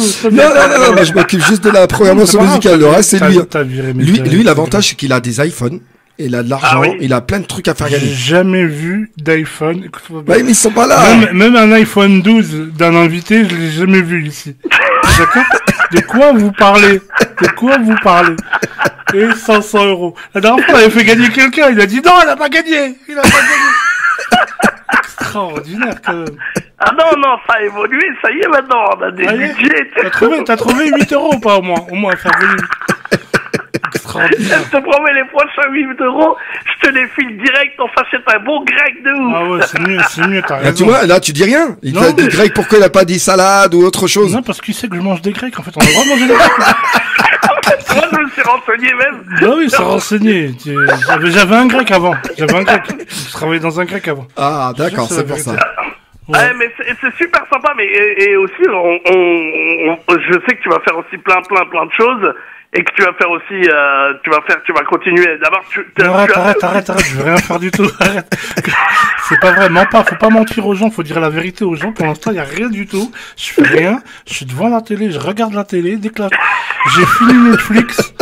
Il y a plus rien sur Netflix pour moi. J'ai commencé Amazon Prime. Et puis, on va voir ce que ça va donner. Non, il y a des projets qui vont venir sur leur... Ah, t'es pas sur Lupin? Lupin, oui. Je l'ai fini. Ah, t'as fini, d'accord. Il y a que 6 épisodes. T'as fini Lupin déjà, ouais. Comment Bah oui, mais Lupin, tu le finis en une nuit, non? Oui, bah c'est vrai, mais les gens, en fait, il est tellement prenant, cette série est tellement prenante que t'as envie de regarder tous les épisodes en même temps. C'est vrai. Et quand il arrête à la fin, il dit Arsène Lupin. Et après, fin de l'épisode, fin de la saison, je dis mais non, ils vont pas arrêter, c'est pas bien ce qu'il faut comme. T'es énervé quand même. C'est bien, on attendra le 2, comme ça on sera impatient de voir la saison 2. Mais Jared, c'est quoi ton programme, c'est quoi ton actualité? Bah écoute-moi, je me prépare un one-man show. Bien, Inch'Allah. Je prépare un one-man show qui s'appelle J'ai hâte de voir. Mais attends, mais je vais vous dire un secret à tous ceux qui nous écoutent. Moi, on lui a déjà proposé de faire un truc comme ça, hein, n'est-ce pas, Medjahed, hein, pour être... Il y a longtemps, c'est vrai, j'étais sur un truc avec, c'était vraiment très longtemps que à quelqu'un qui m'a écrit un one man show, c'est vrai que, mais bon, après ça s'est malheureusement pas fait. Mais je rêve un jour, ouais, c'est vrai, de monter sur scène et de pouvoir le réaliser, peut-être que... Mais t'as assez de vannes, là, t'as la dernière blague que t'as sortie, c'est quoi des aveugles sur la croisette? C'est extraordinaire. C'est un festival de Cannes. Cette vanne, elle est extraordinaire. Sérieux? Bah ouais, elle est magnifique. Je m'attendais pas à ça. Ouais. Bah écoute, tu vois. Moi aussi, je m'attendais pas à ça. Faut monter sur scène, Medjahed, t'as une vanne. Tu crois ils font comment les humoristes d'aujourd'hui? Ils ont qu'une vanne, ils ont qu'une vanne dans leur spectacle. Hein. C'est comme ça va passer, mais bien sûr que ça va passer. Non, mais je pense qu'il a le talent, Medjahed, il pourrait. Ouais, exactement. Inch'Allah, on verra, mais de toute façon, pour l'instant, je kiffe en radio et on fait des petits délires, on s'éclate avec les auditeurs et après, voilà. Moi, je suis super content, en tout cas, de pouvoir voir que voilà, que tu fais des super spectacles et que je sais aussi que tu vas continuer aussi. Tu nous as fait rêver aussi en radio. Je sais que tu as fait de la radio. Et je sais que tu vas continuer à en faire d'ailleurs. Et là, Nabil, il m'a proposé de faire de la musique. On va faire de la musique. Non, mais c'est vrai, hein. C'est vrai. On va voir. Mais c'est vrai en plus. Il est 23h26. J'ai posé la question et il m'a dit que. France Maghreb 2. Ah non, mais c'est vrai en plus, hein. Je suis sincère. Tout est possible, hein. Ouais, c'est bien, donc bientôt à l'Olympia, vous allez pouvoir voir Wahid. En concert. En concert, mais pas peut-être un spectacle aussi. Avec DJ Nabil. Tout est possible. Tout est possible. Tu feras ma première partie avec ta vanne. Inch'Allah. Je vois bien rentrer sur scène, dire sa vanne et repartir comme il était venu, le pauvre. Allez, au revoir. Et tu finis pas. C'est tout pour moi. C'est tout ce que j'avais. En même temps, je voulais dire un truc. C'est vrai, je suis aveugle, mais ça aurait pu être pire. J'aurais pu être arabe. Ah, t'es pas arabe. C'est très grave ce que tu viens de dire. Moi, je ne questionne pas cette vanne. Je ne cautionne pas. Ça veut dire que, ah non, mais ça veut dire que moi, comme je suis arabe, d'accord, je viens de comprendre. Je veux comprendre, monsieur. Non, je ne cautionne pas cette vanne, sérieusement. Elle me l'a pas dans ton spectacle, celle-ci, me l'a pas. Bon, ok, je la réduis spectacle. Bon, j'en ai d'autres comme ça, tu me diras, tu me comprends. Franchement, je comprends pas comment tu fais. Tu passes à la radio. Essaye tes blagues à la radio. Si ça passe, les gens vont dire ça passe. Tu les notes les unes après les autres, ça va. C'est vrai. Ça va faire un spectacle. C'est vrai. Tu devrais essayer. Non, franchement, mais je sais pas si t'as déjà entendu Wahid, mais on a un super, on a un mec avec qui je fais de la radio le mardi, là, qui s'appelle Sheikh Nahari, qui fait des... Il a quel âge? Qui fait des vannes un peu, tu vois. Mais... Je peux pas te dire. Sheikh, c'est minimum 70 ans. Non, c'est pas la même chose. Il est pas Sheikh, c'est un mec qui fait beaucoup de mariages, de darbouka, tout ça. Il a beaucoup d'humour, il faut vraiment un jour que la darbouka, c'est le seul instrument que tout le monde peut jouer. Il y a pas tu vois ce que je veux dire? Il n'y a pas un master de darbouka ou quoi, tu vois, il n'y a pas une école de darbouka. Il y a une école de darbouka? Non, il n'y a pas. Non, il n'y a pas. Alors, faut pas parler de darbouka, s'il vous plaît. C'est un instrument. Tous on a déjà joué de la darbouka chez nous, sur la table ou quoi, ou sur... C'est vrai. C'est même pas avec des darbouka, des fois, je sais pas si tu te rappelles, à l'époque, c'était avec les bidons de, tu sais, pour faire le linge, là. Non, excuse-moi, non, on avait pas de bidon. Non, on avait pas de bidon, on mettait des à l'époque, t'avais pas de... Non, en fait, toi, t'as des bidons pour le linge sale, tout ça. Mais t'as fait le bled, mais chiffre, falloir ça. Mais même fait le bled, frère, on avait pas de linge sale. On l'avait tout de suite, directement. Et ça séchait au soleil, ça brûlait au soleil. Tu te rappelles tes vêtements? Bah, nous, ça brûlait, hein. Ça, c'est sûr et certain. 50 degrés du côté de Schleff. Tous les étés. Vous avez des souvenirs de ouf, les amis, mais... 60 degrés à l'ombre, non. J'ai fait cuire des omelettes on sur va une laisser voiture. les auditeurs pour te poser des questions. Non, il y a personne n'a appelé. Personne n'a appelé. Parce que j'ai squatté non, la le standard n'est pas fou. Il squatte là, le téléphone, c'est pour ça. Mais t'as même pas donné le numéro de la radio. Mais ça, je l'ai donné. Ils sont en train d'appeler au hasard. Tous au 01 40 33 9000, les amis. Vous appelez Wahid, vous allez discuter avec lui. Les mecs, il faut vraiment déchirer le standard. Les filles, vous venez parler à Wahid. 01 non, c'est bon, je suis marié, t'inquiète, frère. Merci beaucoup. On lui passe bonjour au passage. Ma femme, ouais. D'accord. Donc, Medjahed que vous retrouvez bien sûr le lundi, mardi, mercredi, jeudi. Vous le retrouvez plus, Medjahed, il a quitté la radio. Il a fini la radio hier. Non, il est encore là, t'inquiète pas, il est encore là. Il va essayer de sortir. Essaye de sortir des vannes demain pendant ton émission, voir ce que ça donne. Moi je sortirai avec Wahid quand il viendra faire un duo avec moi, on verra. Non, je peux pas revenir, c'est trop loin. C'est trop petit ici à la radio. Juste une parenthèse, Wahid, tu sais que... Bon, tu sais pas où habite Medjahed, moi, comme tu m'as dit où t'habitais, je vais pas dire ta ville, vous êtes pas loin, vous êtes presque à côté. Ah ouais? Faut que je déménage alors. 9393. Non, je te jure, vous êtes pas loin. 93. 93, il est vraiment... T'habites où, Medjahed, t'habites où? Blanc-Bénil, Blanc-Coq. Ah ouais, la classe. La classe. Non, mais j'habite juste derrière. C'est pour ça que je te dis, vous êtes pas là. Tu vois la mairie de Blanc-Bénil? Ah oui? Bah, j'habite pas là. Ah ouais. C'est vrai? Ok frère, on va passer une bonne soirée en tout cas. Wahid, merci, je te donne plein de force pour toi. Merci, Medjahed, merci beaucoup. Et puis après très bientôt, DJ Nabil, merci beaucoup. Bonne continuation, mon frère.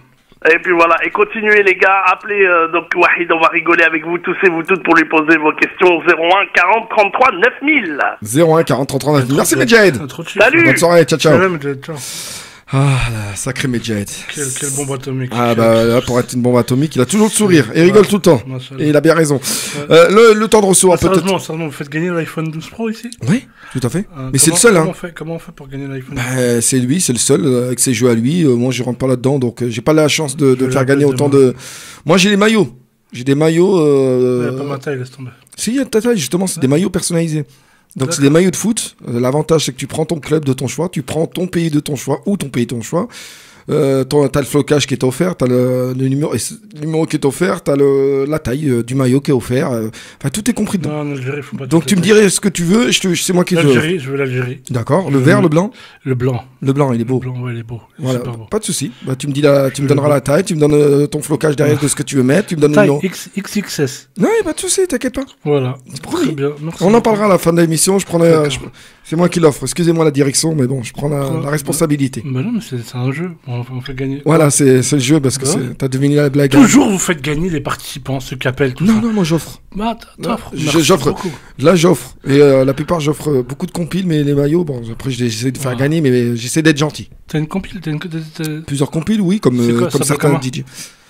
Il y a des ambiances mariage, il y a des... Tapis rouge ambiance mariage? Non, rien à voir, c'est plus des compiles d'ambiance. On aura l'occasion de te faire écouter. Je te les offre, allez, tiens. D'accord. Je te les offre. Je pense pour la petite famille. Je peux passer une annonce ou pas? Vas-y, tu peux. Alors, je voulais dire que c'est pour ceux qui veulent me voir ou ceux qui veulent samedi de 11h à 18h, je serai à la boutique Watibé sur Châtelet pour le lancement de la marque KB Shop. C'est des vêtements pour femmes. D'accord. À très bon prix.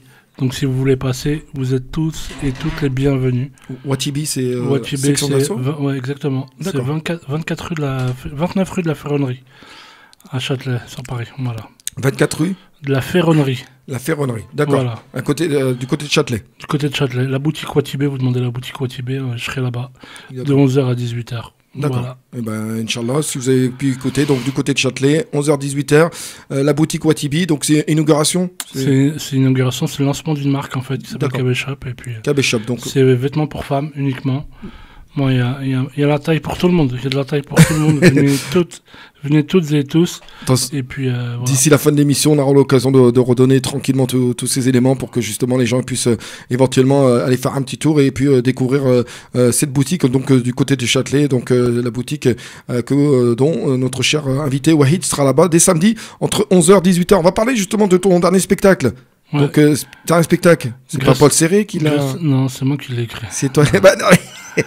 Non, c'est moi. Alors, on suit aussi. Donc, c'est toi. Alors, c'est la première fois que tu écris un si long. Non, c'est la deuxième fois.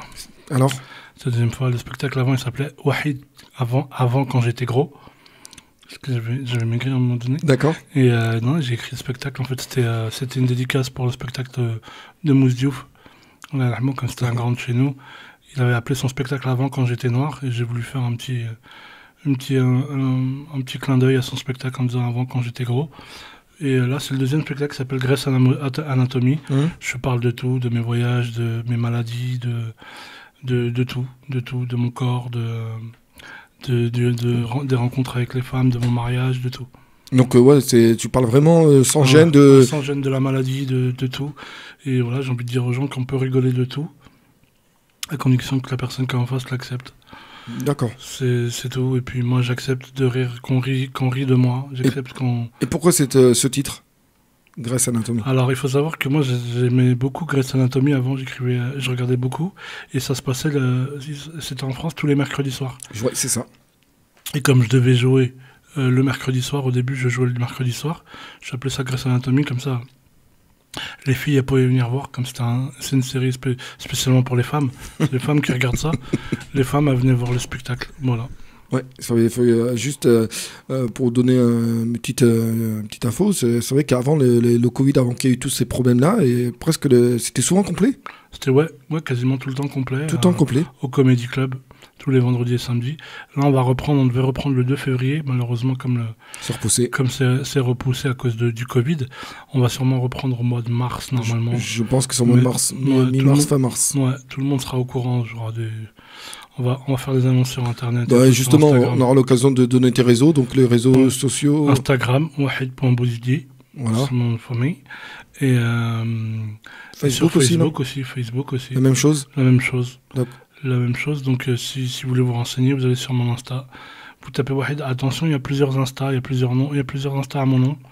Donc vous prenez celui avec mon affiche, c'est ma nouvelle affiche qui va sortir. L'affiche de Grey's Anatomy, et on va dire c'est le volume 2. On va justement écouter un extrait de ce spectacle Grey's Anatomy, donc que tu as pu faire et qui est toujours en valeur. Donc cet extrait a été fait, a été passé. C'était au Maroc, si ça te dit quelque chose.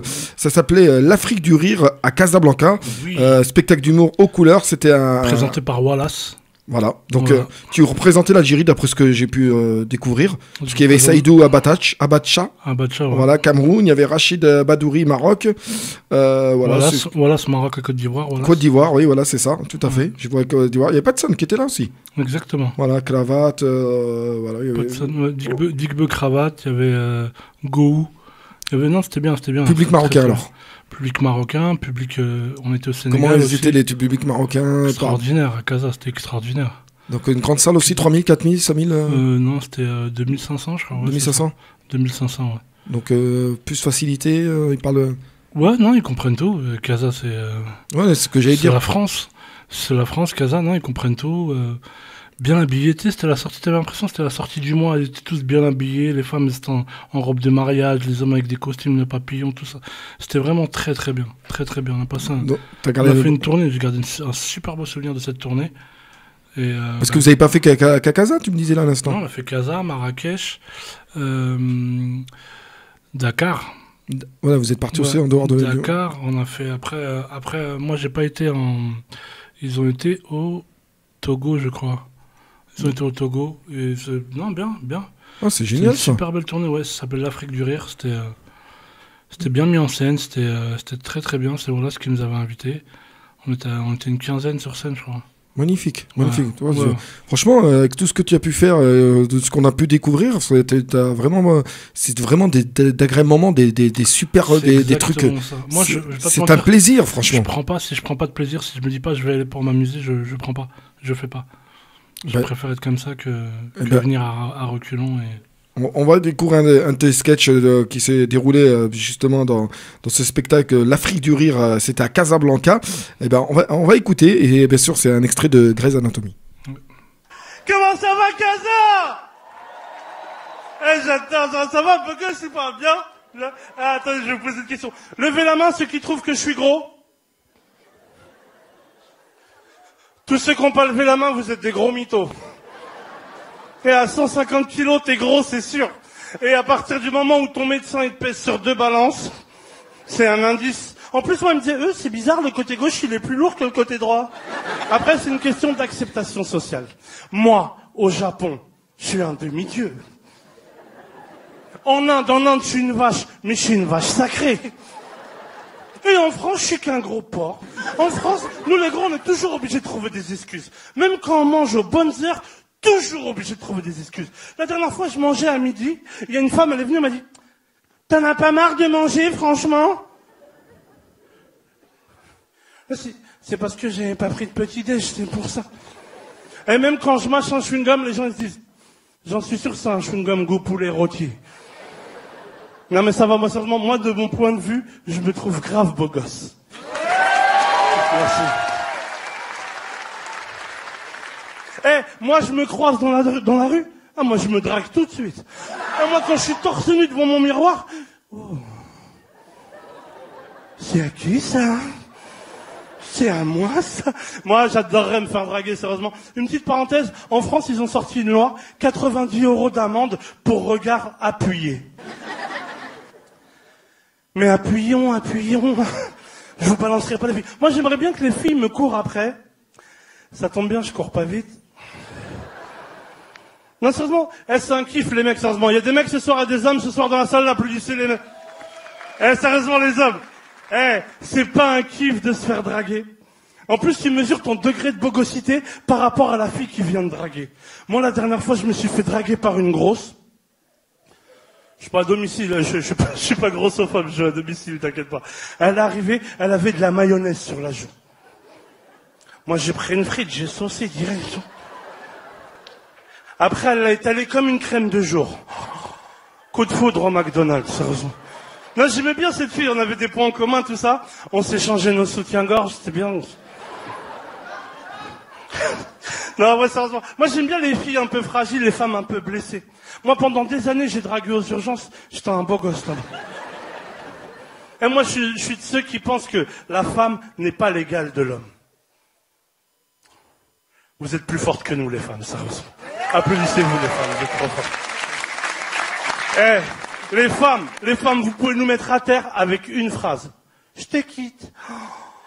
Cette phrase, elle est pire que « Non, désolé, monsieur, le buffet, il est pas à volonté. » Et quand vous nous quittez, les filles, j'ai un secret à vous dire, nous, on pleure. Non, on pleure pas avec des petites larmes, on pleure avec du bruit. On pleure en tunisien. Ah, j'adore toutes les femmes, moi franchement j'adore toutes les femmes. Moi mes potes ils arrêtent pas de me dire, Wahid, c'est quoi ton style de meuf? Moi, respire, c'est bon, alhamdoulilah. Moi, elle a un pouce, ça va, je prends. Même elle a des pouces, je prends, y a pas de problème. Moi j'aime bien toutes les filles, à part les nouvelles filles, la nouvelle génération là. Celles qui font des selfies quand elles font une sauce béchamel. Et elles disent, alors en béchamel pas nous? J'ai horreur de ces filles. La dernière fois, j'étais à la salle de sport.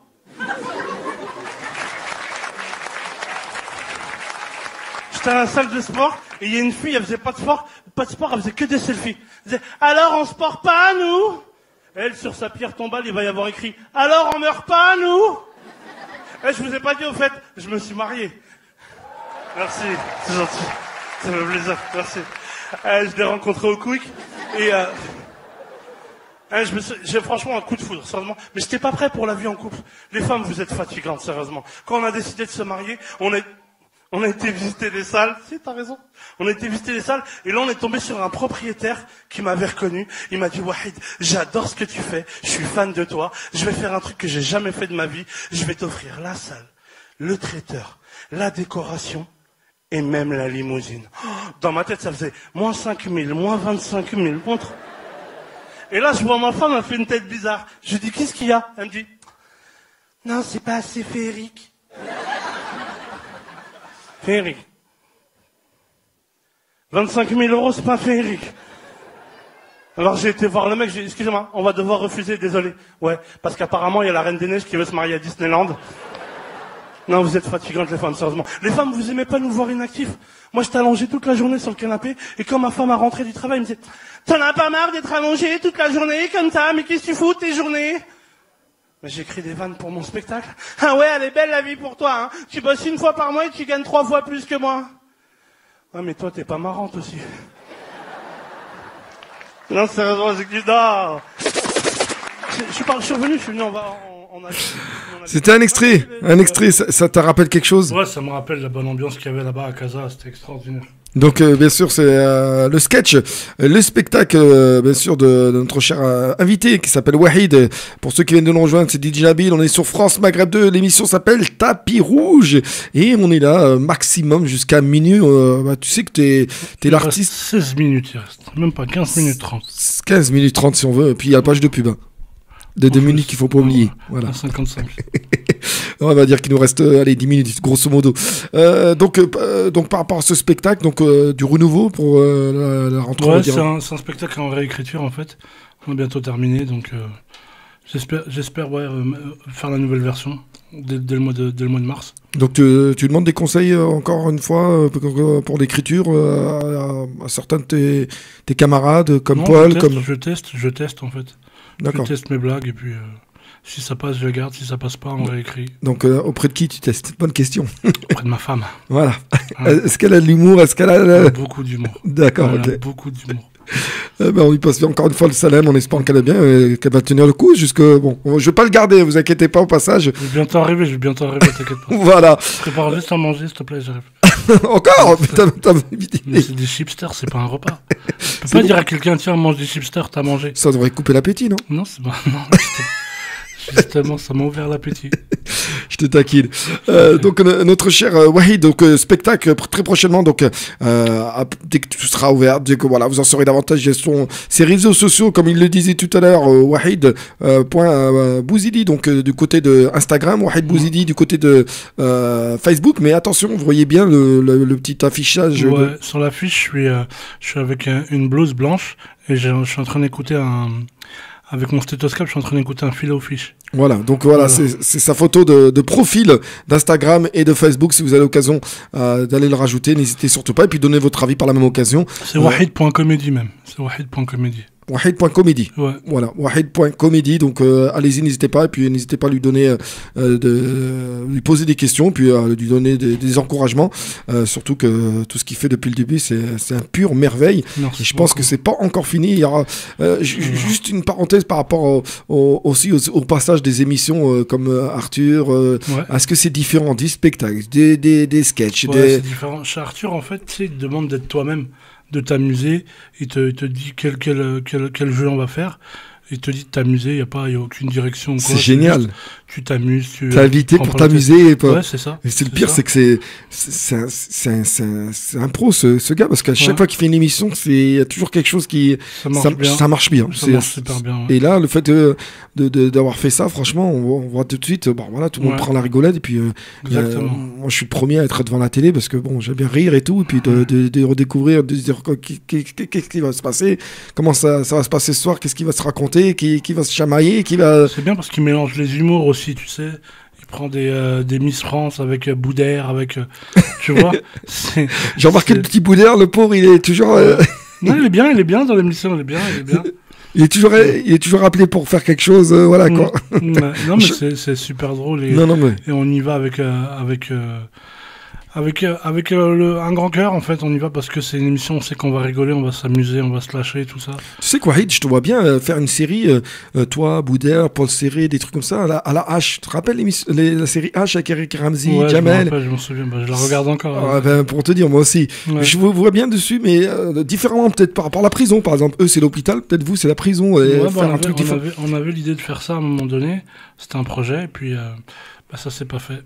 C'est vrai que c'est des séries qu'on voudrait peut-être certains auditeurs auditrices tout comme moi voudraient retrouver parce que je sais pas, il y avait un autre humour, il y avait un autre truc. À l'époque, en fait, ils se prenaient pas la tête, ils forçaient pas l'écriture, tu sais, tout était marrant, tout ce qui sortait de leur bouche c'était marrant, c'était drôle, donc ils se sont amusés pendant quelques années à faire ça, à faire une série qu'ils ont laissé pour tout le monde. Non, mais ça c'est vrai, on espère vraiment que, Inch'Allah, ça puisse aboutir par la suite. Écoute, on va vite passer une dernière page de pub, ça dure pas très longtemps, et puis on va se dire au revoir auprès des auditeurs d'Istrus, on va redonner les raisons, on va donner toutes les infos à ton sujet, c'est juste après la page de pub. Restez à l'écoute, vous êtes toujours avec DJ Nabil, on est bien sur France Maghreb 2, l'émission Tapeau Rouge, on est là jusqu'à minuit, pas plus ni moins, tout de suite. France Maghreb 2, France Maghreb 2.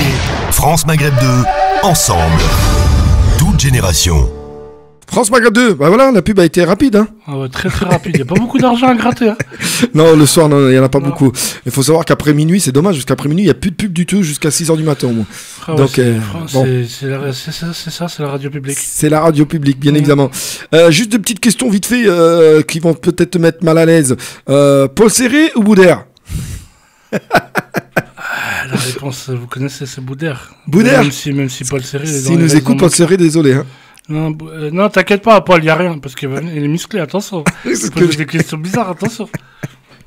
Non, Boudère, parce qu'il y a plus d'affinité, plus de... Voilà, il y a un truc entre nous qui passe bien à l'écran, qui passe bien sur scène. Oui, voilà, Boudère. Deuxième question piège, Jamel ou Omar Sy? Je vais me mettre dans la merde. Non, mais tu peux dire Joker. Alors non, il n'y a pas de Joker, faut répondre aux gens, les gens ils attendent des réponses, monsieur. Non, c'est pas pareil en fait. Jamel, c'est lui qui a lancé ma carrière. Et Omar, il m'a beaucoup aidé. En fait, c'est complémentaire les deux. Donc, validation pour les deux. Validation pour les deux. Alors, une autre question bête comme ça encore? Eric ou Ramsey? Non, là, Ramsey. Ramsey, c'est un grand frère, je l'appelle tout le temps. Il m'appelle. Mais tu l'as connu quand même, Eric, t'as pu faire des petits... Eric, j'ai tourné avec lui dans Mon Maître du Bois, j'ai tourné avec lui dans plusieurs trucs, à la 2, tout ça. Très bien. Non, Ramsey. D'accord. Ramsey, là, je suis catégorique. Ton sport préféré, ou sport que t'aimes bien regarder assez régulièrement Le foot, à la base, comme tout le monde, comme 66 millions de sélectionneurs en France. Alors, il y a un autre sport que j'aime bien regarder, c'est le rugby. Le rugby. C'est pas mal, hein. Ouais. Et en ce moment, il y a le championnat du monde de handball. Ouais. Moi, j'aime bien regarder aussi. Ouais, c'est bien. Moi, tous les sports, même la Formule 1, je regardais le cyclisme, je regarde tout, en fait, moi. Est-ce qu'il y a un sportif que t'apprécies, qui te marque, t'aimes bien regarder? Après, on a tous vraiment kiffé sur Zinedine Zidane. C'est ce que j'allais te dire, j'ai pas trouvé encore mieux. Mais il y a un mec qui m'a impressionné, c'est Martin Fourcade au biathlon, je sais pas si tu regardes.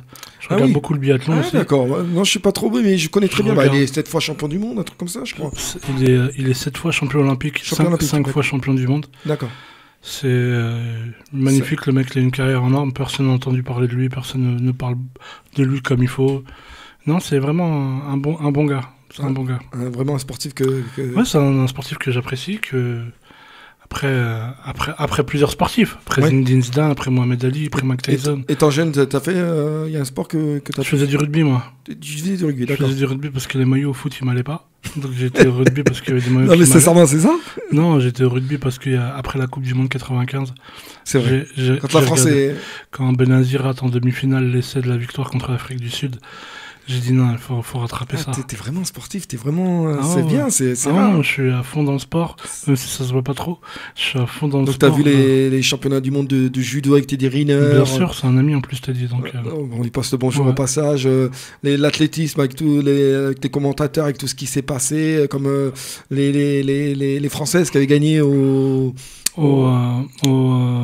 x 100 mètres. Voilà, ils sont venus de loin, je sais pas quoi. Ils sont arrivés à son passé. Je savais que t'allais. C'est des bons souvenirs de sport. Très bon. C'est championne d'Europe, elles étaient. Alors, championne d'Europe, elles sont devenues. L'Algérie, championne d'Afrique. T'étais où à ce moment-là? Alhamdoulilah, j'étais avec des amis en train de regarder. On avait mis des drapeaux partout sur les murs. On est arrivé avec les maillots. Qu'est-ce qu'on a rigolé? Qu'est-ce qu'on était fiers. Vous êtes sortis après? Ouais. Mais t'es obligé. J'ai pas été sur les Champs-Élysées parce que j'aime pas, moi, trop la foule, tout ça. J'ai pas été sur les Champs-Élysées, mais juste devant l'appartement, il y avait des klaxons, des passages, des cortèges de drapeaux, de voitures, de motos. C'était extraordinaire. Non, vraiment une sensation de fierté immense. T'as pu rencontrer un joueur d'Algérie J'ai rencontré toute l'équipe d'Algérie de 2014. 2014 Ouais, mon ami, mon frère, c'est Majid Bouguera. C'est lui qui qualifie l'Algérie pour le Brésil. Capitaine Bougui. Et ouais, j'ai eu la chance, en fait, moi, d'aller les voir juste avant de partir, juste avant le départ pour le Brésil. J'étais les voir à Sidi Moussa. Il y avait Chep Ralot qui avait fait deux chansons. D'accord, oui. Moi, je suis arrivé, j'étais avec les joueurs. Il y avait un barbecue ce jour-là. C'était l'anniversaire du coach et de Majid Bouguera. C'était Vaïd? C'était Vaïd? Vaïd. Ouais, c'était Vaïd. Et après, je leur ai fait un petit 45 minutes de stand-up. Génial. D'humour, ouais, juste avant qu'ils partent. Donc, tu gardes un bon souvenir? Ouais, j'en garde un très bon souvenir. En Tarrière, il y a Karim Ziani, Saifi. Non, Saifi, il n'y était pas en 2014. Il y était, Saifi, non? Il était plus, peut-être? Non, ouais, peut-être 2010, Saifi. Ah, peut-être il était plus. Ouais, peut-être il était plus. Ouais, peut-être il était plus. Mais oui, 2014, Riyad Mahrez venait d'arriver. C'est Slimani devant. Riyad Mahrez venait d'arriver. Ouais, Riyad Mahrez. C'était le petit jeune. Je jouais en D2 à l'époque. C'est ça, et de Havre, il était parti. Oui, tout à fait. Ouais, ça, exactement. Slimani, devant, c'était Slimani Soudani. Slimani, c'est ça, tout à fait. Ouais. Ça fait un très bon parcours. Hein. Ouais, dommage que l'Allemagne, ils ont failli. On est vice-champion du monde. Non, on a fait match nul contre l'Allemagne, ça vaut. Ça, c'est vrai. Ouais. Wahid, ravi. Mille merci d'avoir pu accepter cette invitation. Merci à toi. Maintenant, je vais prendre ma voiture. J'espère que je vais pas me faire arrêter. Moi de même. Je vais rentrer à la maison. J'espère que ma femme m'a fait un bon poulet. Je vais te dire, je vais t'avouer quelque chose. J'ai pas l'attestation avec moi aussi. Donc si je me fais arrêter j'ai l'attestation, mais par contre, ils connaissent pas à France Maghreb. Je leur ai dit, je vais chez France Maghreb tout à l'heure. Ils m'ont dit, c'est qui ça? On se prendra une photo, une vidéo là, tu sais, juste là tout de suite, et on mettra devant l'horloge et la date. Non, t'inquiète pas. Après, non, t'inquiète pas, ça devrait aller. Non, mais je sais bien. J'ai juste envie de rentrer chez moi, de regarder Arsène Lupin une deuxième fois, toute la saison. Génial. Puis, ouais, non, tranquille. Bah, t'as bien raison. Bonne soirée. Je voulais passer un grand salam à tous les auditeurs de France Maghreb 2. Vraiment, j'espère que même avec ce confinement, avec cette période, que la vie n'est pas trop difficile pour vous et que tout va s'arranger. Il faut juste avoir un petit peu de patience, sabr, et Inch'Allah, ça va aller pour tout le monde. Et une pensée aussi pour tous les disparus, tous ceux qui nous ont quittés. Il y en a beaucoup, malheureusement. On a perdu beaucoup de parents en priorité. Ce que disait quelqu'un de la famille, on voyait plus des trucs d'événementiels, de fêtes, de soirées sur les réseaux et tout. Maintenant, on voit plus de janaza. Exactement. Donc, faut pas oublier d'où on vient. Faut oublier d'où on vient, faut pas oublier que la vie est difficile et qu'on peut partir du jour au lendemain. Donc voilà, faites tous attention à vous, protégez vos parents, protégez vos familles. Restez à la maison, 18h c'est le couvre-feu. Moi je suis sorti, c'est parce que c'est Nabil, il m'a forcé. Il m'a dit, désolé. Viens, dépêche-toi, viens.